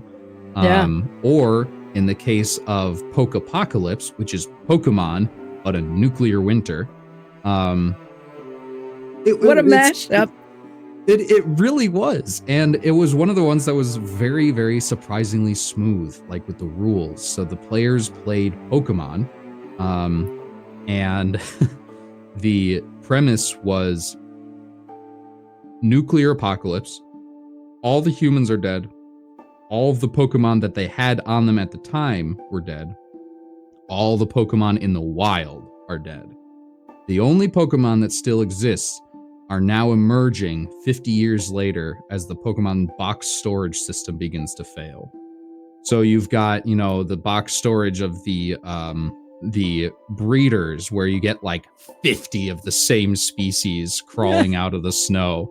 Or you get like the Pokemon that were boxed, that used to be loved and were boxed forever and forgotten about, and you get to see their emotions about their situation now that everything is gone. It was a really, really, like, being able to play with these settings in such a way, like there's no other way that I know of that these things can be mashed up like that. Yeah. And having that freedom to play allows for so much, really. But it allows for such a wonderful creative brush to ask what if, which I think is one of the questions that we really want to ask when it comes to TTRPGs. We want to know what if. What if I'm able to do this? What if this thing happens? It's one of the things that I think allows people to flock to TTRPGs. Is the potential for entirely new stories that not only you're experiencing, like they're not on the screen in front of you, you're helping tell them. That's why I'm still here after so many years. This is my one hobby, and I could not be happier. Like, I don't really play video games nearly as much as I used to in favor of TTRPGs and content creation. Yeah. And I think it really shows. You mentioned earlier that you've poured a year of your life into this game. What are the big benchmarks, would you say, from that last year of creating Sagas that are going to carry with you as the game evolves, as your writing evolves, for all of that? Like, what would be your badges that you carry with you as those big benchmark memories? We talked earlier about a new TTRPG renaissance that is starting to happen right now. I've heard it called the OGL boom, and I've sort of like gone into that phrase, that like mindset, because that's exactly how Sagas started. Is when all the content creators and everyone else, the whole community, was like in apocalypse mode as the OGL nonsense was happening. One of the thoughts I had was, well, maybe I don't want to play D&D anymore. What game would I play? I'll just make my own. And that thought happened before I started looking anywhere for like actual other games to play. And from there, the wheels just started turning. It snowballed real quick. The first name I had for this system was like, the first thought was, we don't really roll D12s enough in D&D. I'd like to roll those dice more, but I want to make it a cool name. I can't just call it D12. What if it's D13? That's curious and interesting. So you roll a die and then add 1 to everything. I scrapped that idea about an hour later. Yeah. But that first thought of like realizing that, like, just that day, I could not think of anything else after I had the thought of, what if I made my own TTRPG? I think there's going to be a lot more big moments coming, especially with like the Kickstarter coming up. But every time I get something physical in my hand, so the first time I printed out a physical copy of Sagas, that was a moment. Just the other day, I'm going to PAX Unplugged, and I made some business cards to hand out, and those came in the mail the other day, and I'm like, yes, it's real. And it's grown into something that is much more than just a couple ideas bouncing around with my 2 brain cells. That's so fantastic. That's so fantastic. I love that. And I love that your first impulse was not, what else can I find, but what else can I create? Like, how can I create the world that I want to see in my gaming experience? And I think that that's something that a lot of creators experience, that people who are not creatives first sort of see as foreign. And it's fun to get to see that impulse in action and get to see how powerful it can be. And I think that your work on Sagas really beautifully demonstrates that, as well as some of your other projects as well. But before we absolutely before we go off the rails and start investigating that, you passed 100 followers on your Kickstarter, which unlocked one of your stretch goals already. The Kickstarter isn't even live yet, and you've got stretch goals getting added to the list. Let's talk a little bit about the format of Sagas when it releases on Kickstarter. So in one of the main reasons that I started making Sagas was to learn about the process, what work goes into actually creating and publishing a game. Learning how to do a Kickstarter is one of those things. So I have been doing so much research on what is Kickstarter, what works there, what have the successful campaigns done. And one of the coolest things that I found was actually the Avatar Legends Kickstarter for their role-playing game. They did the same thing. I copied this from them. They had follower goals before their launch even happened, so that things could be unlocked before they hit that go live button. And I think that's fantastic because a lot of this stuff is stuff that I really want to make, but I Sure. might just not have the time. But if I get this many followers, then I can justify actually writing in those extra rules. Right.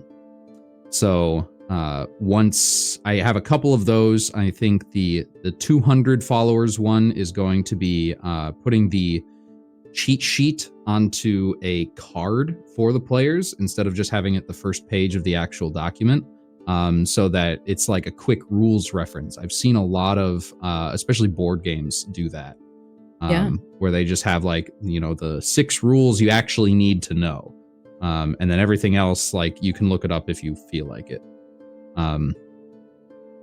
That is our 200 followers goal. Our 300 followers goal is the adding optional anime rules.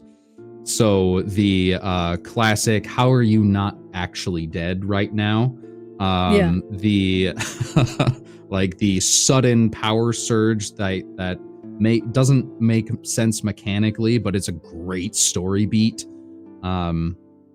Writing those in is going to be the goal for 300 followers. The stretch goals beyond that, I'm not sure exactly when they will unlock, but we're going to be adding on guest writers. There's going to be physical copies of sagas with a unique alternate cover for physical copies that is going to be exclusive to the Kickstarter. Like, the only time you can get sagas with this cover art is going to be if you backed the Kickstarter.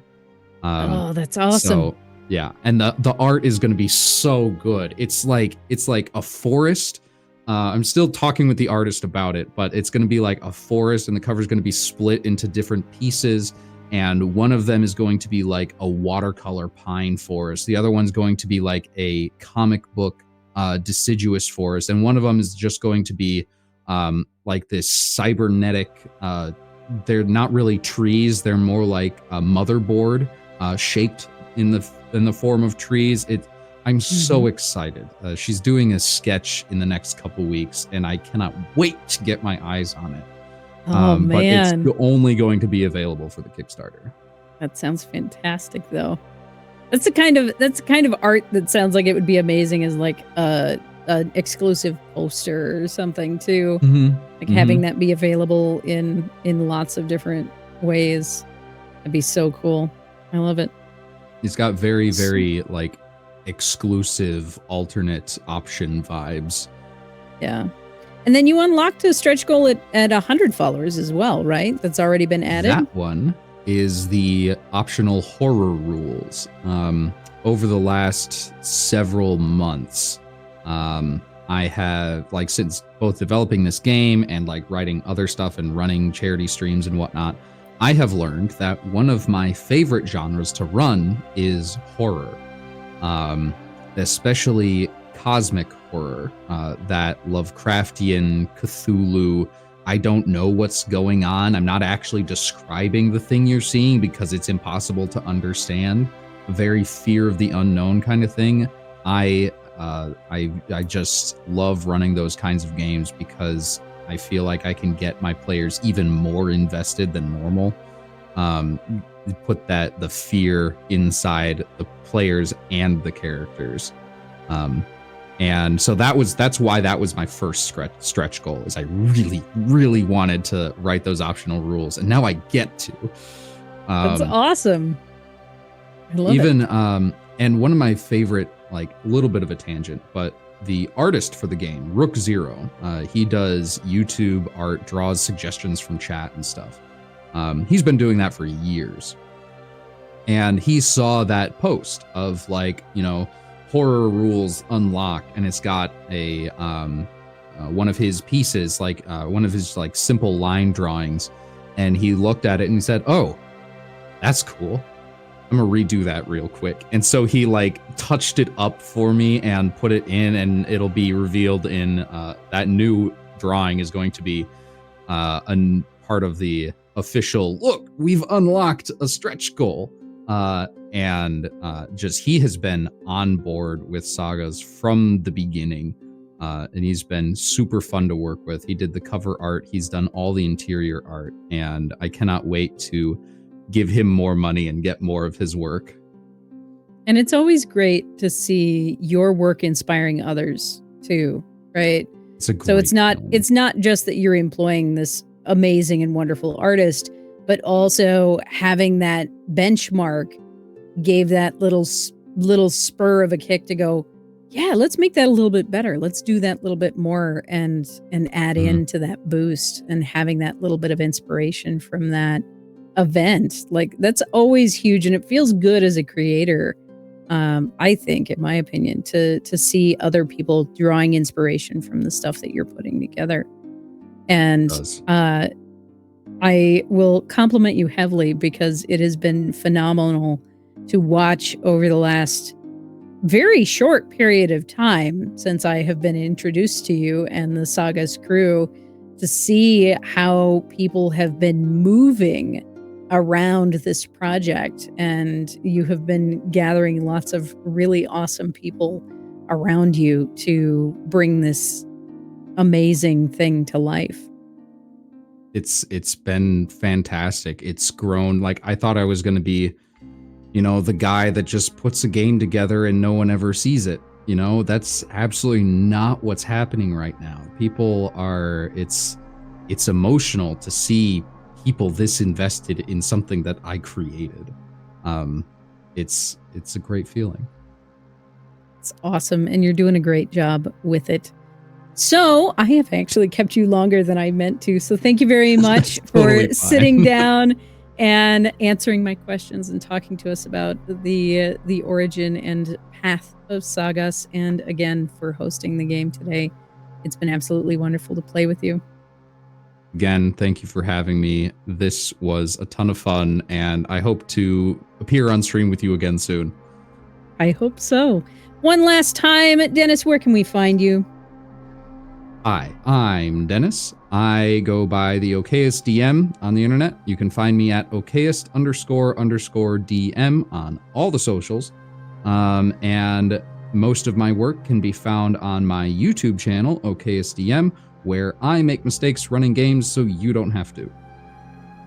Y'all, if you haven't already, please go drop a follow at the Kickstarter. Go show some love to this absolutely wonderful project, and help support more wonderful folks who do the nerdy stuff that we love to do. We are going to take our nerd party over to one of my favorite nerd parties on the internet. We're going to go over to ADH Adventures and enjoy some of their War Crimes series, which has a bunch of our lovely friends of the channel who are at the table. Dennis, thank you again very much. As always, my friends, my name is Chern. This is OKSDM, and I appreciate you all joining us here in Mountain Shade Village.